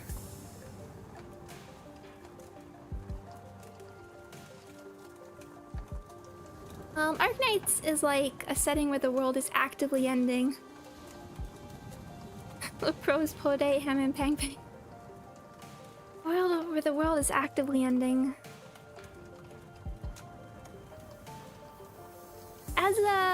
As a to go slightly off topic there, as like a I do find that kind of, it depends how it's done. But I do kind of, from like a game or like a storytelling perspective, I think that can be like a really interesting setting. I was thinking about more just because like playing Silk Song and then thinking about Hollow Knight, which is sort of the vibe of like after the end. Well, things are sort of like actively ending even more, and I just find that sort of like, it's hard because I don't particularly like post-apocalyptic zombie media, but I do sort of like the vibe of in a game where like there's a sort of beauty to it also, and yet people persist, and then there's also the feeling of the mystery from like the storytelling of what happened. Because I was mentioning Genshin a little bit earlier, the kind of vibe I also got from Fontaine was also it was interesting because there's like two layers of like past events that are contributing to this sort of ending, and I like that sort of what just happened both like 500 years ago and in the ancient times.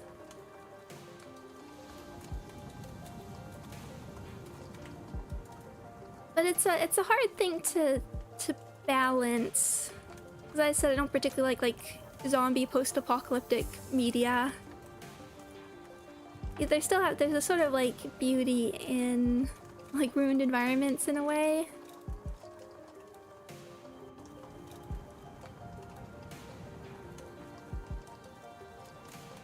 I guess like when I was watching like the Arknights anime, there was, in that first season, there was a lot of misery, and there's also this sort of like war vibe, I guess.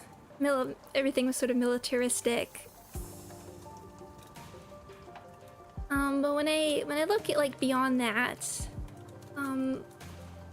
it does seem like there are good spots. Like there's seems to be like, it's a place where like the summer events seem to work. There's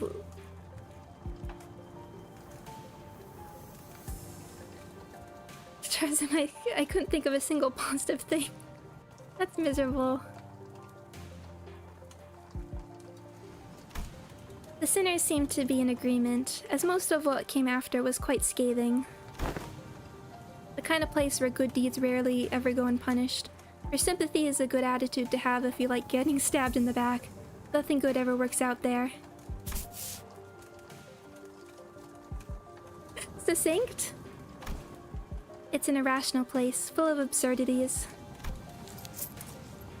Absurdity is an omnipresence. Therefore, it is not a subject by which one should be aggrieved. We can at least grouse about them, though. I mean, it's the only thing we can do. It would be more correct to experience more and acclimatize oneself to it instead of complaining.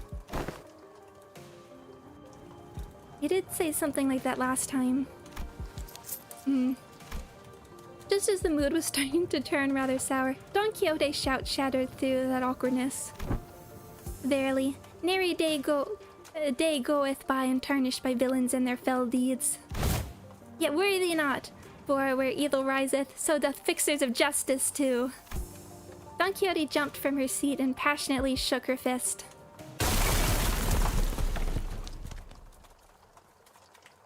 Which was followed by a heavy crack and the sound of small pebbles tumbling down.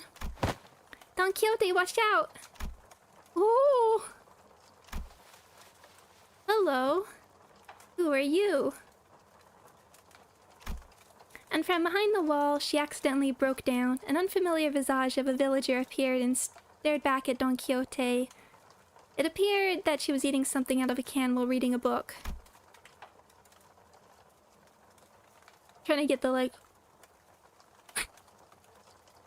a little O-mouth. How farest thou?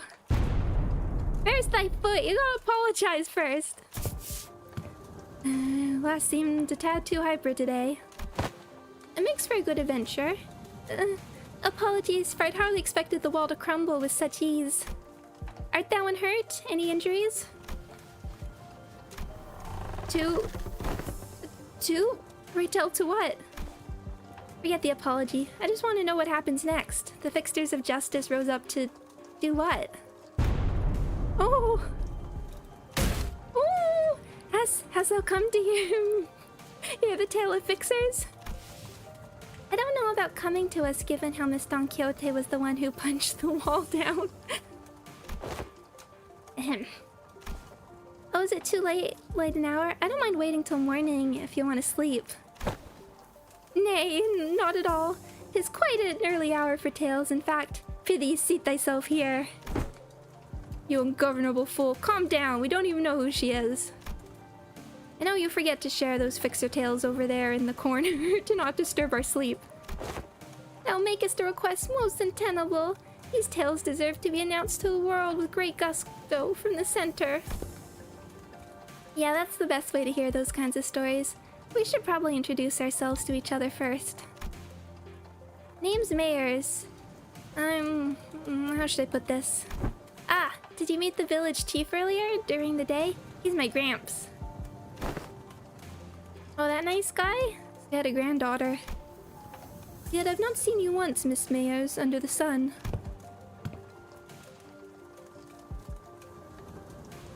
Oh my, you're right. I thought the village was completely dried of any young blood. Like Rhodia said, while we didn't see Mayers out there, there wasn't anyone else in the village we could comfortably call young. You're telling me. Gramps was worrying over nothing and told me to stay put inside. Going on and on about the dangers that outsiders pose and everything. It's interesting seeing them. I wonder... Because the art style... I wonder if this is meant to like replicate the art style of Arknights a bit more. Because the way they draw the eyes is quite different than like the sort of like Limbus house style. It seems that they not give full faith to their saviors. There are things you cannot share even with whom you trust with your life. Though, I would like to know why. My, so there are a bunch of other kids who are stuck indoors in this village. No, there isn't anyone around my age in the village at all. If that's the case, I guess I can understand why he'd be overprotective. Anyways, it's our turn. I'm good. I heard enough to get an idea. You did? Oh? Pray, how didst thou hear us? By a listing device most secret upon her chamber? Mayors tapped the side of the wall, the part of it that was still standing anyway, and smiled ironically. Bad soundproofing. I can hear pretty much anything, Don Quixote, right? Everything Don Quixote practically sang during the day. Verily, I see. I think you could really do with some sense of embarrassment for once. Well, I guess that's good enough for self-introduction, so... Very important star eyes. Care to regale me with the tale of fixers who bring justice to the evils of the city? Indubitably. Then, this shall do. I shall regale thee with the tale in which the legendary fixer, the arch-magnificence herself, the Red Mist, hath... Suppose that killed any hope for a good night's skip. But don't you usually pass out within a minute of your back hitting the hay no matter how noisy things are? Yeah, he did it in jail. What? Do you take me for some kind of hibernating bear or something? Look, even I have trouble sleeping when there's noise all over. I'd say bear in hibernation is a pretty apt descriptor. For all that grumbling and moaning, he dozed off before any of us did. Aside from Heathcliff, who began snoring the moment his head touched the ground, some other sinners were fast asleep as well. Marceau had entered sleep in his usual steadfast adherence to the routine, while Faust laid claim to one of the few available cloth sheets as soon as the close of business for the day was confirmed. The sinners who had spent the entire last night searching for me in this unfamiliar land slowly began to fall asleep as well. I know Otis was like working on the boat, but I'm surprised she wasn't in the search party. Meanwhile, the fixer of the Zwei Association's first section. Though the knight was no longer young, Don Quixote was still vigorously sharing tales of adventures without even a single sign of fatigue. She's not determined to do this until sunrise, is she? Ooh. I guess it's okay, since Mayor seems to be having fun. As I continued to watch the pair with some mild concern, Amiya, not yet asleep, approached me.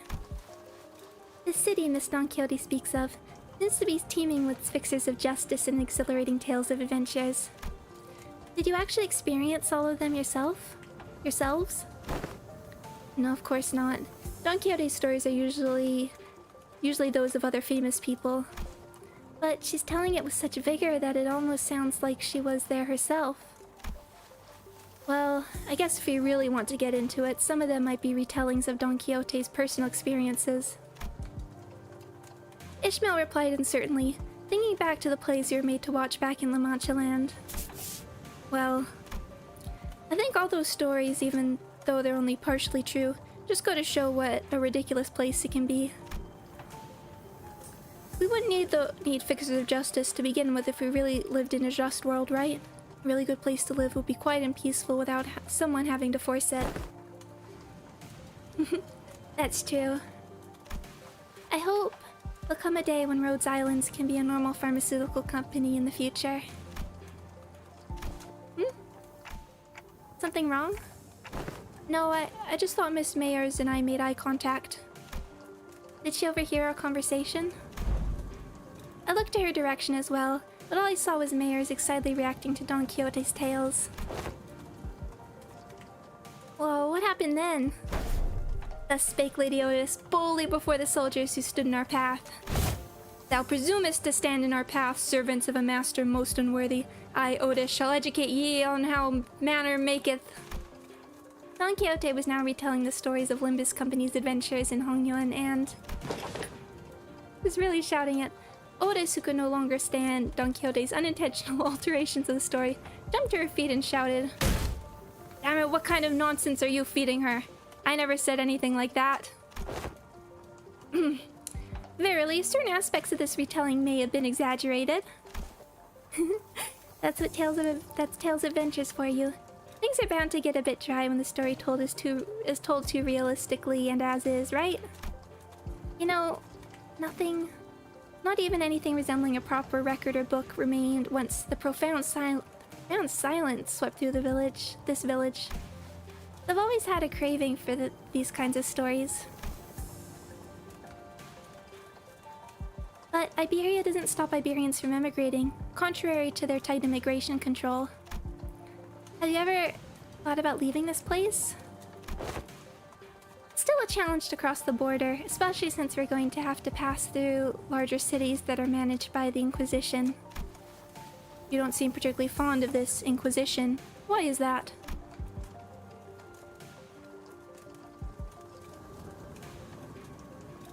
That's because this village was formed by people who grew tired of living under the Inquisition's rule and fled.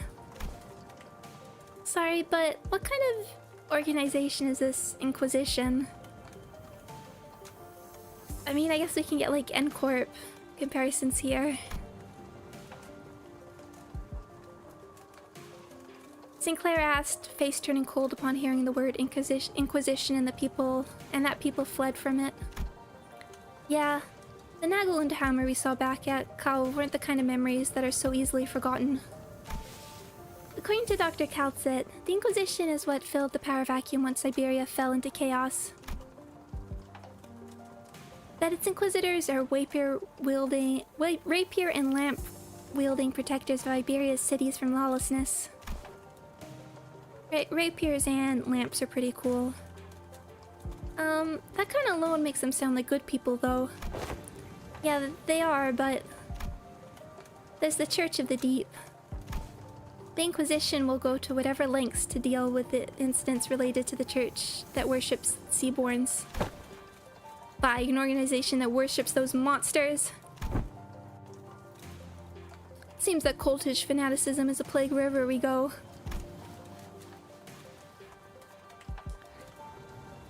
I feel like people with all kinds of wrong faiths and beliefs are so common.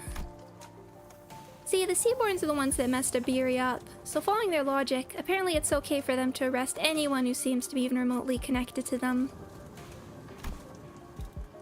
Are you saying that Iberia is like this because of the Seaborns?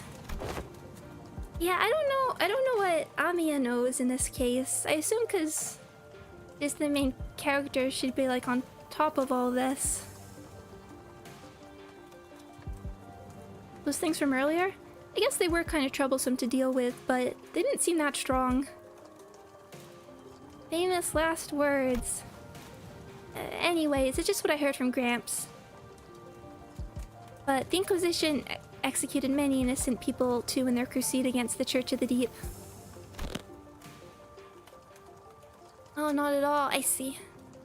For those who claim to be on the side of justice, they seem quite fond of committing such villainy. Seems like a reasonable policy decision to me. Oh, Otis. But it must pose a clear danger to the daily lives of civilians. Yeah, I'd heard I was the only survivor. Everyone in my family died. He must have had to endure such a long period of pain. To be able to say something like that with such composure. For Iberia, they are heroes who bring the land back to its glory days. But to Gramps, they were just oppressors making his life difficult. I'd say making his life difficult might be a bit of an understatement. That's why we've always come here. That's why we've all come here, fleeing from the Inquisition's gaze. Gaze. Yeah, wherefore hast thou decided to settle at a place that is so, run down? Indeed. Yeah, I know. But it's not so bad once you get used to it. Besides, we managed to find a new path thanks to you guys. A new path? Well, it's getting late. Will you be repairing the ship tomorrow, too? This place is no soundproofing at all, huh? Good talk, everyone. Hope we'll get another chance to do this tomorrow, too. After seeing Mayor to her own room, the other sinners, those who were still up anyway, and I laid ourselves on the hearthstone floor with only a thin layer of cloth between it and our backs. A mysterious world that is neither the city nor the outskirts. But seemed that the lives its people led were just as difficult as they were anywhere else. We get this CG again. Ah, there's Heathcliff. I mean, you can't. I guess I'm covering him, but I'm really curious about like players because you can play this first.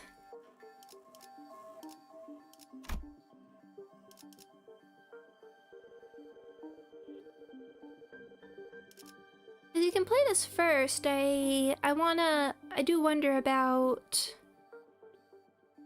I'd be curious to see the experience of like people who are just starting this event and haven't caught up.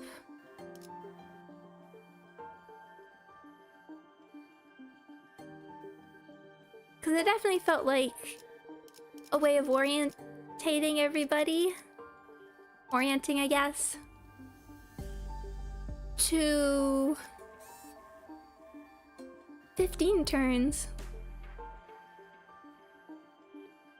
Orientating everybody to what, like a little bit of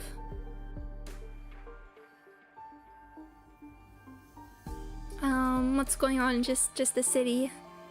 And they're like bringing stuff up about characters, but not necessarily spoiling like actually what happened at La Mancha Land. And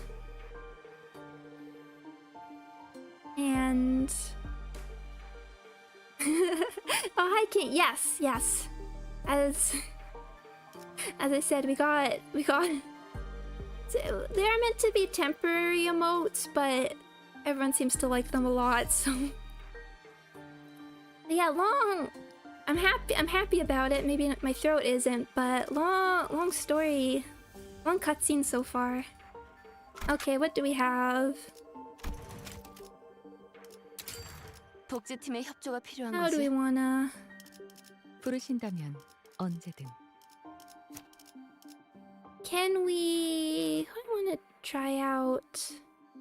I feel like it's unlikely to like actually get them on the right identities. Actually, 120번 홍로 get people who need to like. 준비는 끝냈어요. 불청객 사냥 부르신 다들 연장 챙기죠.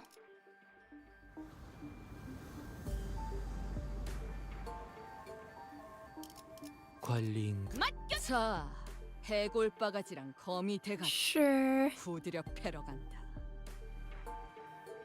I'd even play this as a new player if the recommend level is 50. If you play on normal, I thought they said that you get like automatically. Everyone gets like automatically leveled and uptied.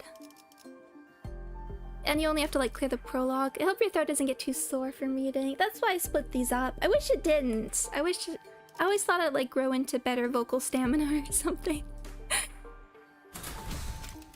여기는 순록 선멸 지역 진입했어요. Which I never did, which is pretty frustrating for like being a streamer. Need to finish Canto 8 to play this event. I think they said you only needed to do the prologue. It is a cool looking ship. It's so big. Amazing! I didn't know there are remaining vessels of this class in Iberia. Ah, I espy your name there. It is called by the name Rebellion de la Massas. Oh, the Rebellion. Revolt of the Masses, is it? Oh, interesting. A name very much mired in peculiarity indeed. Hung Lu chimed in that he was rather fond of it, with its size being about the same as the boat from his home. Well, Ishmael quickly jumped in to correct us that its size alone wasn't anything special at the Great Lake, but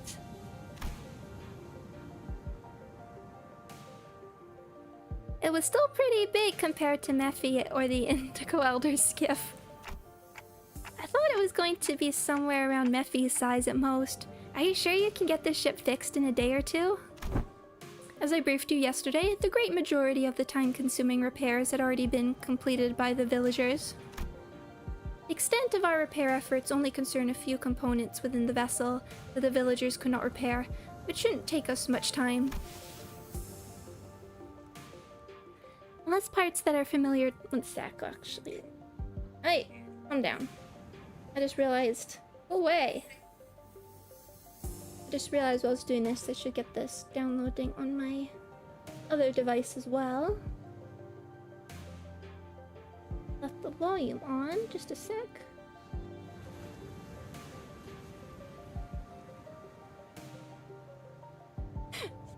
Alright, back to Fire Emblem Shadows. Unless parts that are unfamiliar to Faust are also malfunctioning, such as the core engine, remaining repairs should be sufficiently managed by Faust. Despite Otis's confident declaration, I could not help but feel oddly unsettled as I looked at the ship. I don't know why, but something tells me that we don't want to linger here for too long. Bill, please be thorough about it just in case. I'd rather not sit on a sinking ship again. The experience at the Great Lake was enough. Do not worry, Dante. Unlike Mephistopheles, most functions of this vessel, buoyancy gear and propellers, steering gear, are all in operational capacity. This repair should be much easier than the case of Mephistopheles. They seem confident enough. Should be safe this time around, right? Are we taking that rope to climb up to the ship? No, there's a lift-like apparatus down here. Even a lift! Should take us up to the ship. Its stability was verified yesterday. Let us board the lift. You're 100% certain, right? The boat is afloat right now, Dante. I don't think it'll be sinking anytime soon. Wouldn't that be nice? Are you two just gonna faff about down here? We're heading up now. No, we're going with you. As I made my way into the vessel's bridge. Oh, wow. I mean...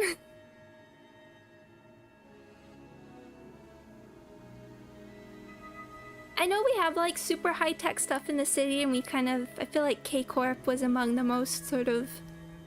They gave that like futuristic vibe. I don't think we've seen like that much in terms of like... I don't know what you call these, the floating rings that... and like holographic screens that everyone seems to view in the... seem to think the future is gonna look like. I was greeted by the extravagant interior that was as gaudy as its exterior. This isn't real gold, is it? Sure is shiny as heck in here. I got butterflies in my stomach. A.S. Aesthetically satisfying, she says. But too ostentatious. Not quite my style. Our young Mephi is also quite the excellent vessel, yet imagine the adventures we could embark aboard this vessel, most lavishly decorated. I didn't think you'd be too keen on going out to the ocean, Dawn. As Faust and Otis were working on one of the control panels, Ishmael walked up to another and interfaced with it before giving a nod. I mean, you compare this also to the Pequod.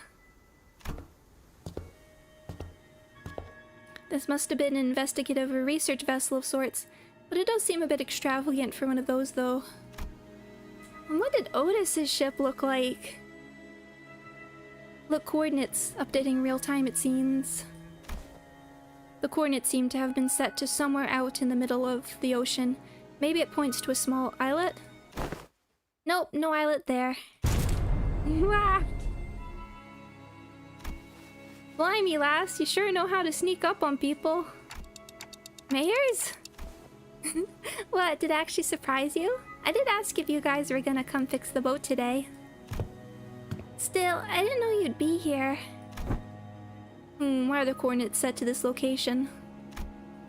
There are several undersea cities beneath those coordinates, collectively known as Aegir. Gramps' home. I see. Understood. What was understood, if I may ask? It is now understood why the promise to repair this ship was sufficient to earn their trust and the title of saviors. What's she on about? Someone get translated. Consolidating and cross-referencing the observed particular circumstances of the village and the statements from the village chief, alongside information garnered from the exchange with mayors, it is possible to gauge the significance this ship's repair has to the local populace.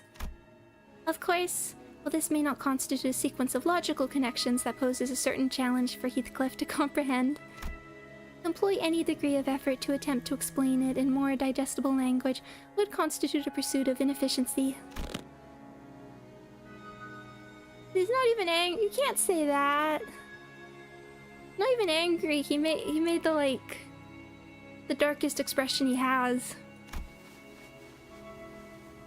Lower the baton, I implore you. I shall explain it in full. I was wondering when Miss Smartarse would start gabbing like that again. So what's she on about? Heathcliff's shoulders were relaxed. It didn't seem like he was actually going to swing the bat. He placed it lightly over his shoulder with a sigh. A brief observation of the village seemed to suggest that their subsistence situation was quite dire. Much of their daily sustenance consisted of dry food, most of them made for long-term storage purposes. Considering what Skadi said about how the coastal areas are full of danger, maybe those dried seafood aren't from around here either. Maybe it's food they packed when they first came to Fair Muerto. Some villagers were armed, yeah, and those sea terrors weren't exactly that formidable, but given the state the villagers are in, I doubt they'd have an easy time repelling those monsters. Indeed. And that brings us to the question of sustenance. Right, I get what's going on here. The lass and her granddad are about to visit their hometown, and they're trying to get some food supplies from there to feed the villagers, and to convince them, they're planning to use the fact that they're from the same neck of the woods, or sea, I guess. Oh, so we're not just repairing their ship, we're repairing their food supply too. Huh? What's wrong? It's, well, the expressions were rather crude. Heathcliff's summary of the situation was clear, to the point, and easily understood. The sinners stared at him with mild surprise. And I did too. What's with them annoying looks? Wait. Oh, you don't think I'm that dim-witted, do you?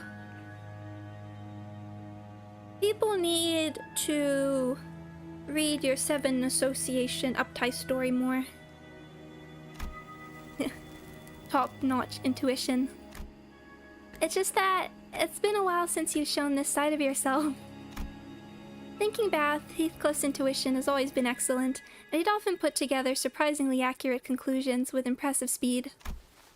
You know, when you really think about it, it's kind of your fault for, I've been too soft on you lately, haven't I? Oi, get back here. Now with those fools out of the conversation, was he correct? Otis looks away from the usual chaos and asks Mayers. Honestly, I'm surprised. He was on point. Yeah, food's been running low in the village. At this rate, we won't last another year. That year will. I'm sure they'll welcome us with open arms. I want to visit. I hope we do. I don't want to come off like I'm overly worried, but do you think they'll welcome the others too? Unlike Mayers or Chief, they're not Aegir. I believe they will. Iberia suspects and hates the Aegir for no other reason than we're from the sea, but our home cannot have fallen so low as to abandon a group of starving land dwellers. Prithee, might thou explain to us who the Aegir are? I had initially thought it to be a reference to a region, yet it also seems to refer to an affiliation of sorts. Maybe there's something like nest dwellers? I don't think I've heard of a nest that accepts Backstreet's people with open arms. Or maybe they used to be some rich folk?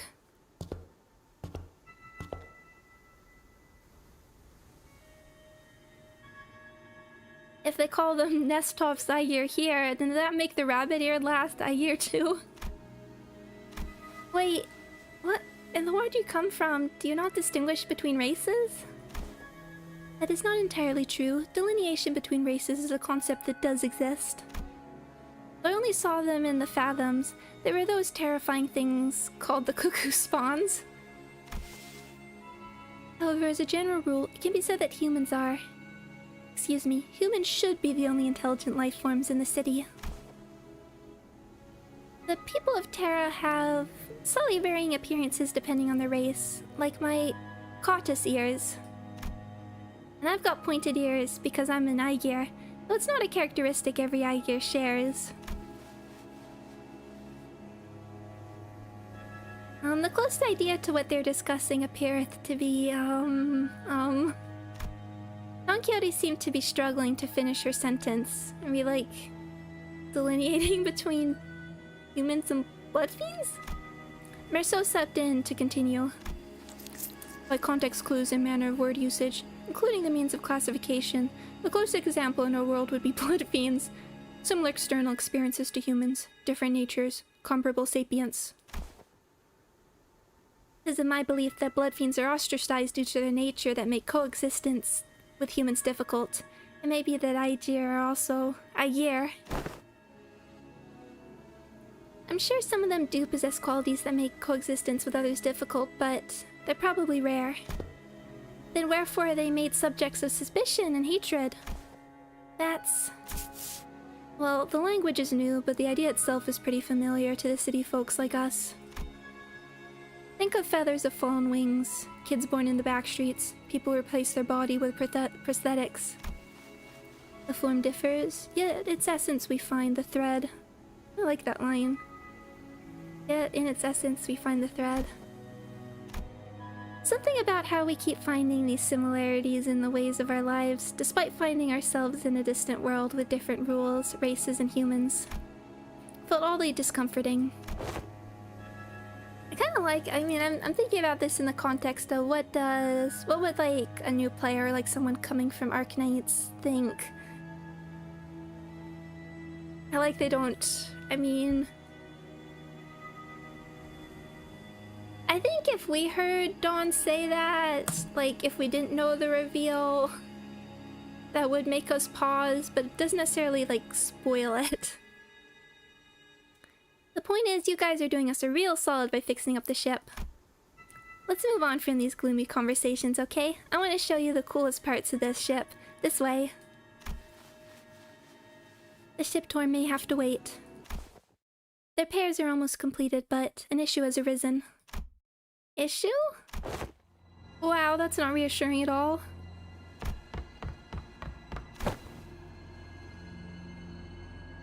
Oh, the crying eye. Well, the crying eye was like originally human.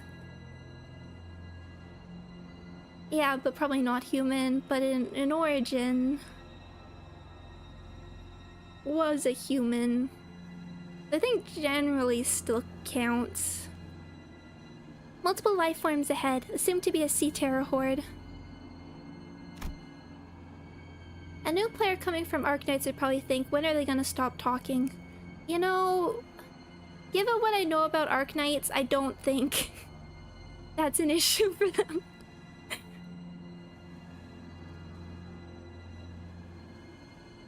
The ship's radar system seems to suggest that the vessel is surrounded. They're the same monsters from yesterday. Executive Manager, please order us to prepare for battle. Darn it. Are they sea terrors are these the sea terrors you encountered? They look a bit different, but yeah, probably.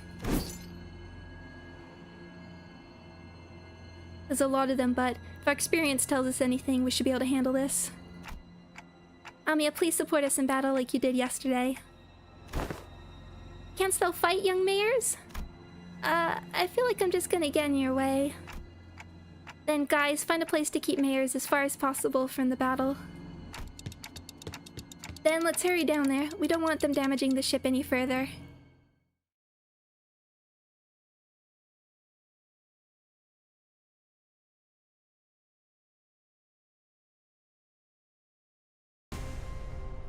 Oh!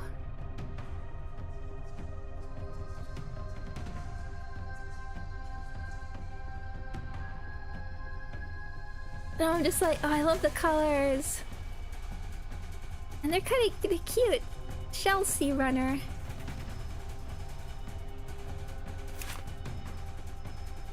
I like how they have like so many weaknesses. I was afraid that we'd be a bit more limited. Seaborn prey dogs. Oh no. Let's see, bite, sinking, clash pair +1 with sinking. One more sinking on targets without sinking. 20, okay. I guess we...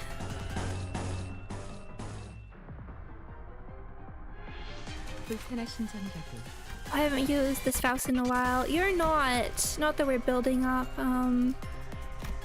Sinking a whole lot, but against multiple foes. But yeah, you're not on Clash Win, unlike Otis. Coin power, echoes. Let's just work on our. Sure, let's get an echoes. 겁날 내게 바쳐주지. 정리하겠습니다. How will Seaborn fare against 불결한 것. Powers of Echoes of the Manor? 힘만 있으면 비켜.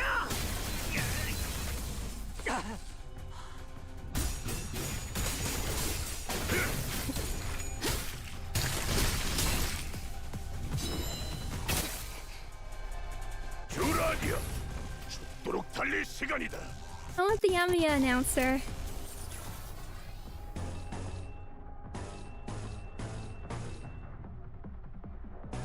Yep, starting out. 오작 터뜨려주지. 지키기 위해서 불청객에서 찌그러져 있었지.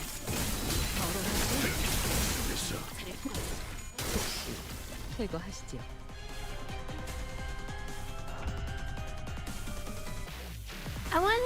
I want to know if this music, like, is reminiscent in Arknights in any way.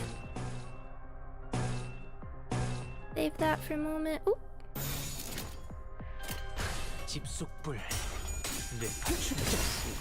Let's just work on coffins. 조용히. Pretty on par. I mean, because I don't know, like, what the music, the vibe is. 나서도록 할까?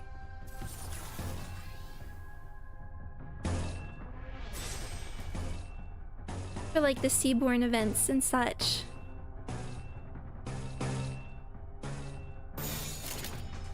목을 내놓고 있도록.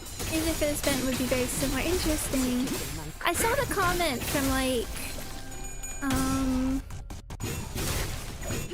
Studio EIM who composed the music. I don't know if the like YouTube said they were really excited to be able to make music for Arknights, basically. 주라디야, 죽도록 달릴 Got 시간이다. it? Okay. 이쪽으로.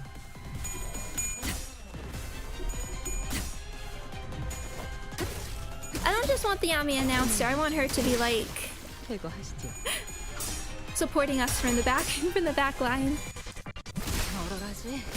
정신을 못 차려 하세요. 완료. 지키기 위해서 너도 누군가에게 지킬 게 많거든. 차라리 I do have the secret hope. Oh, it speaks. It speaks. I do have the secret hope she'll like join in.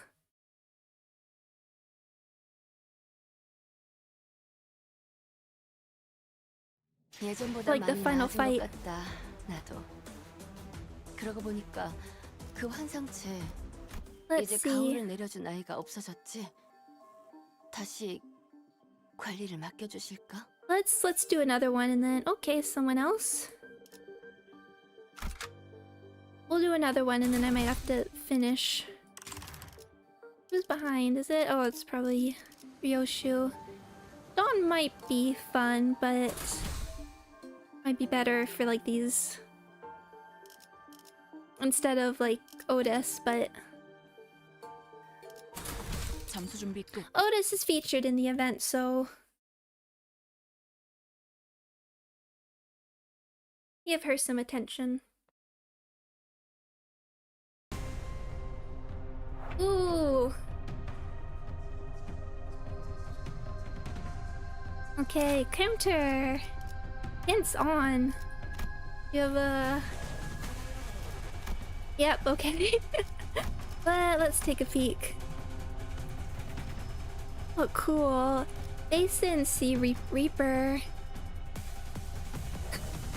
Oh no, that thing is scary in Arknights. And the Igarian chants. Yeah, there was something I know, like I'm liking saying. Standby state. Let's look at the passives. When in standby state, does not use attack skills until taking damage. When this unit takes damage while in standby state, enter combat ready state and start using attack skills the next turn. So in standby state, when in standby state, this unit does not use until it takes damage. After taking damage, this unit has begun to use its attack skills. Turn start while in combat ready state. Inflict 3 nervous impairment to all enemies. Min-max speed +3. Gain 1 offense level for every 10. Missing HP max 8. Turn end while in combat ready state. Take fixed damage equal to 10%. Okay. Level 57. Turn start in combat ready state. Inflict 3 nervous impairment to all enemies with less than 50 nervous impairment. Is that stack with this one? Or are these meant to be like... I guess are these meant to be the... It's just the same passive. Survival reflexes. When clashing with a target, on hit or with an unopposed attack, inflict 2 nervous impairment. This is a unit is on top of Never See brand, inflict 1 more nervous impairment. I don't know if we've like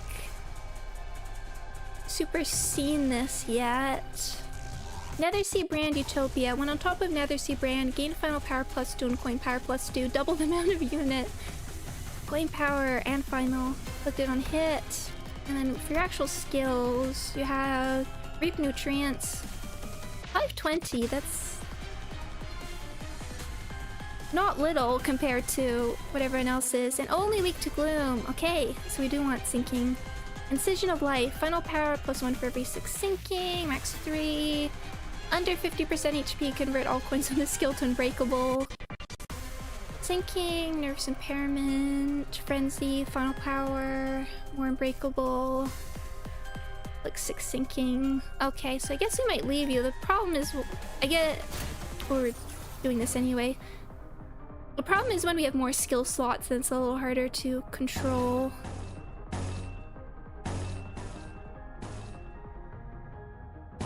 But particularly when you like start killing them.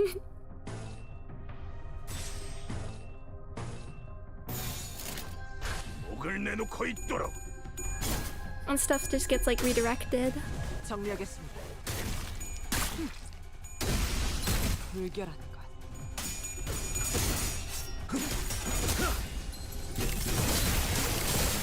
It'd be a little easier to manage. Like, it'd be easier to manage if this was a... If we could control where we were putting things.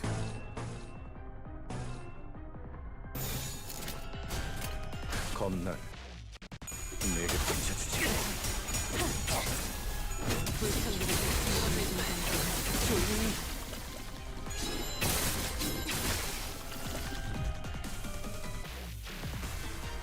Okay. And we have AoE, but I'm okay just leaving you for a minute.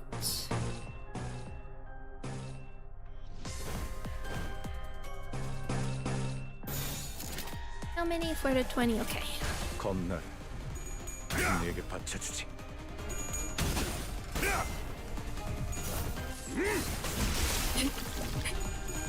Thanks, Heath. 한결 낫네요. Unbreakable and sinking. Okay, Faust. Lot of fun. I don't know how you would like balance it when apparently these enemies are really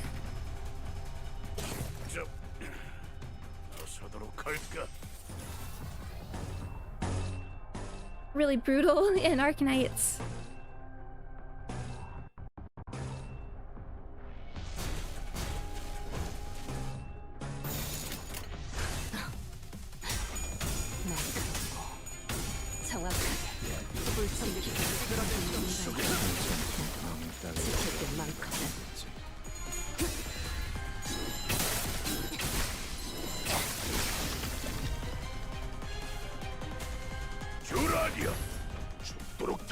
시간이다.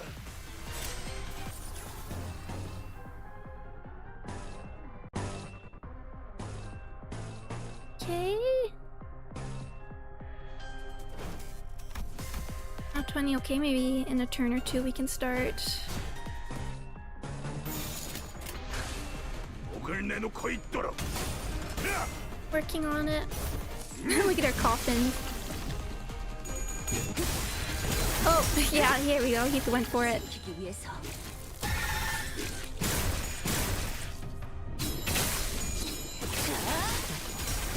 Well, that just gives us 불청객은 excuse to go all in.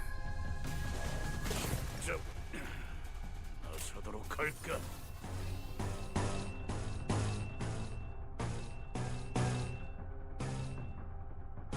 Where are you? Okay, you're fine for charge. 이쪽으로.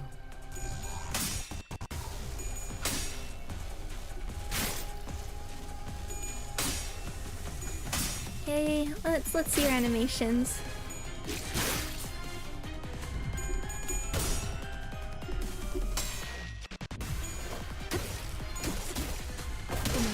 정상하지 않군요. 지킬 게 많거든.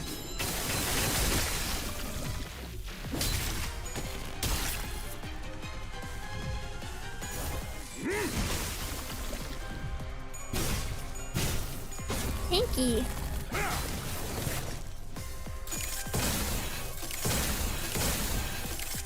Have fun with Mind Whip. 힘만 있으면 비켜!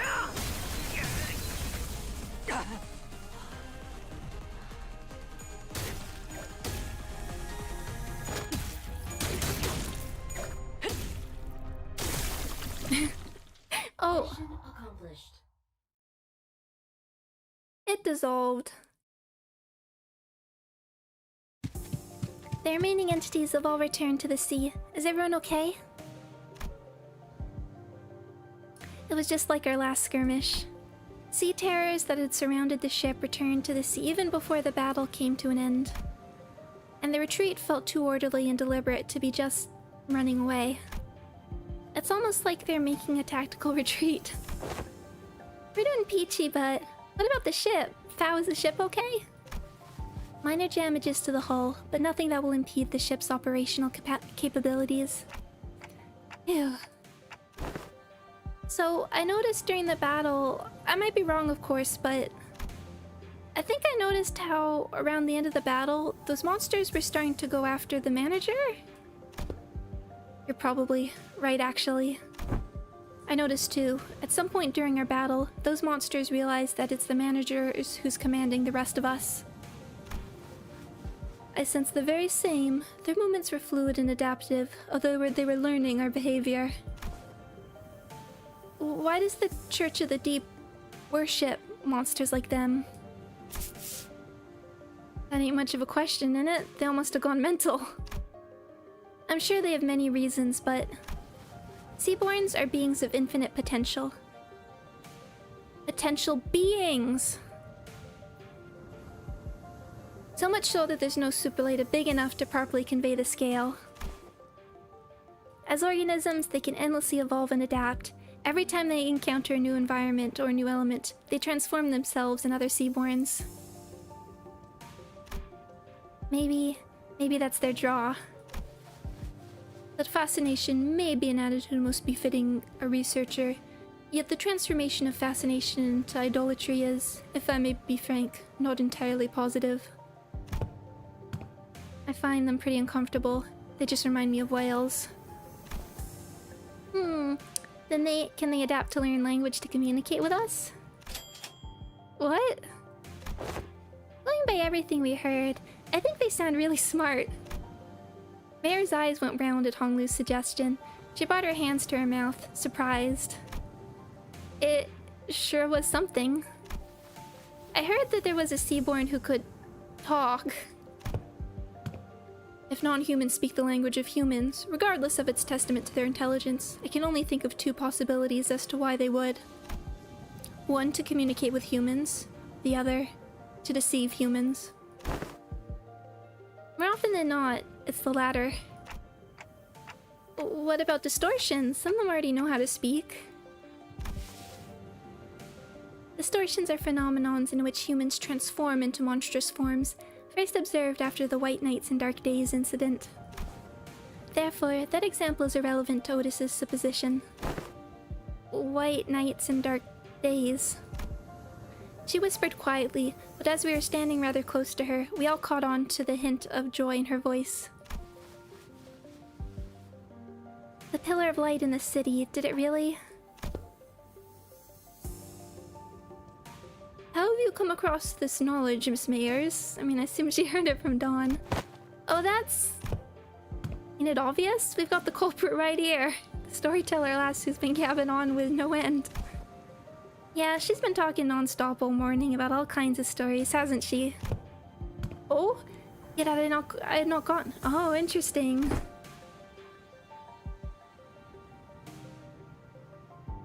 Interesting. You again? You didn't get so lost in your own stories that you blabbed all about our company's secrets, have you? Nay, I would simply not.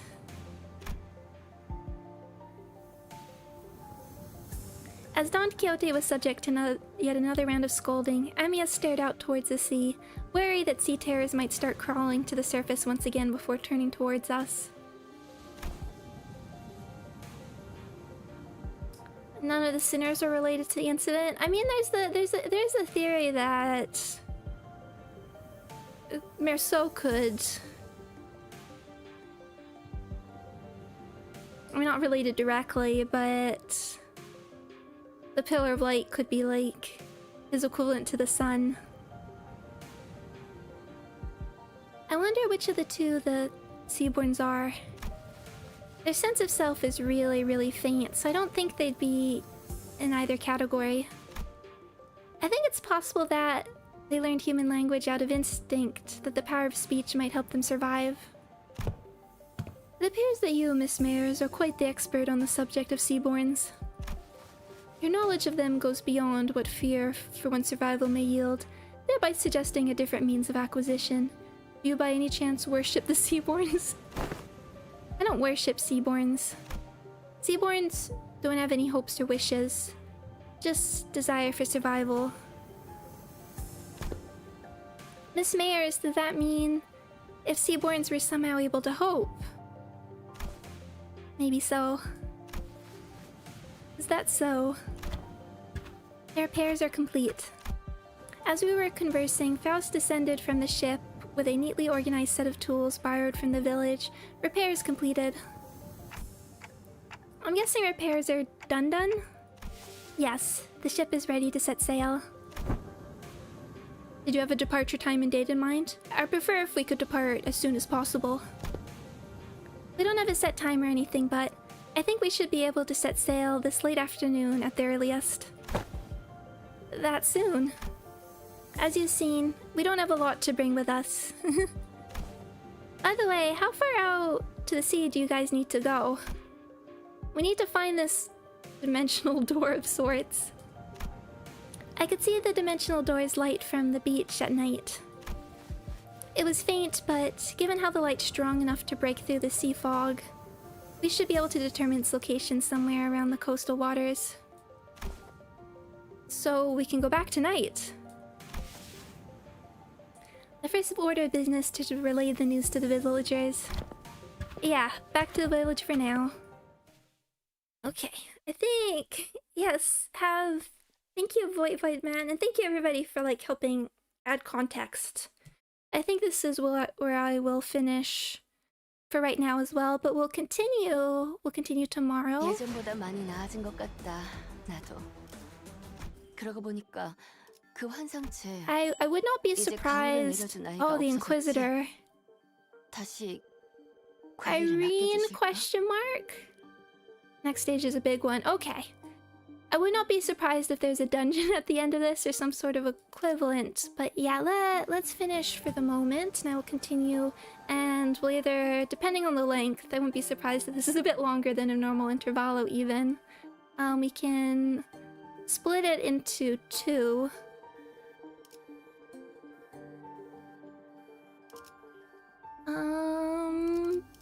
yeah, wow, I can't, in a way, I like can't believe we're doing this.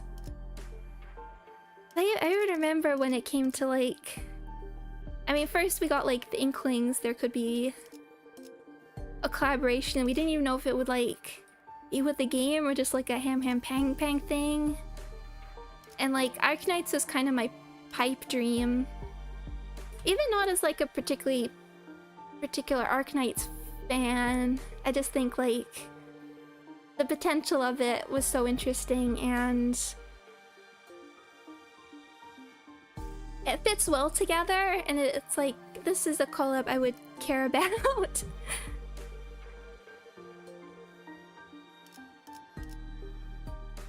I know for some people there's like an immersion breaking thing, like even if it was like a franchise, like I'd be interested in like, I don't know, Persona 5, even though I know that's cursed in collab world.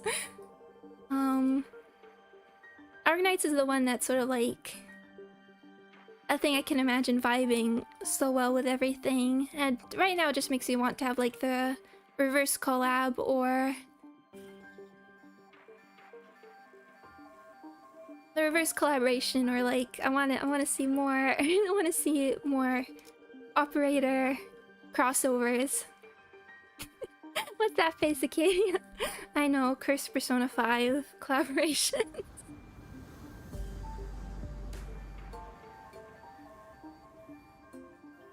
I mean, back in like Ruina, I did kind of like I never like went anywhere.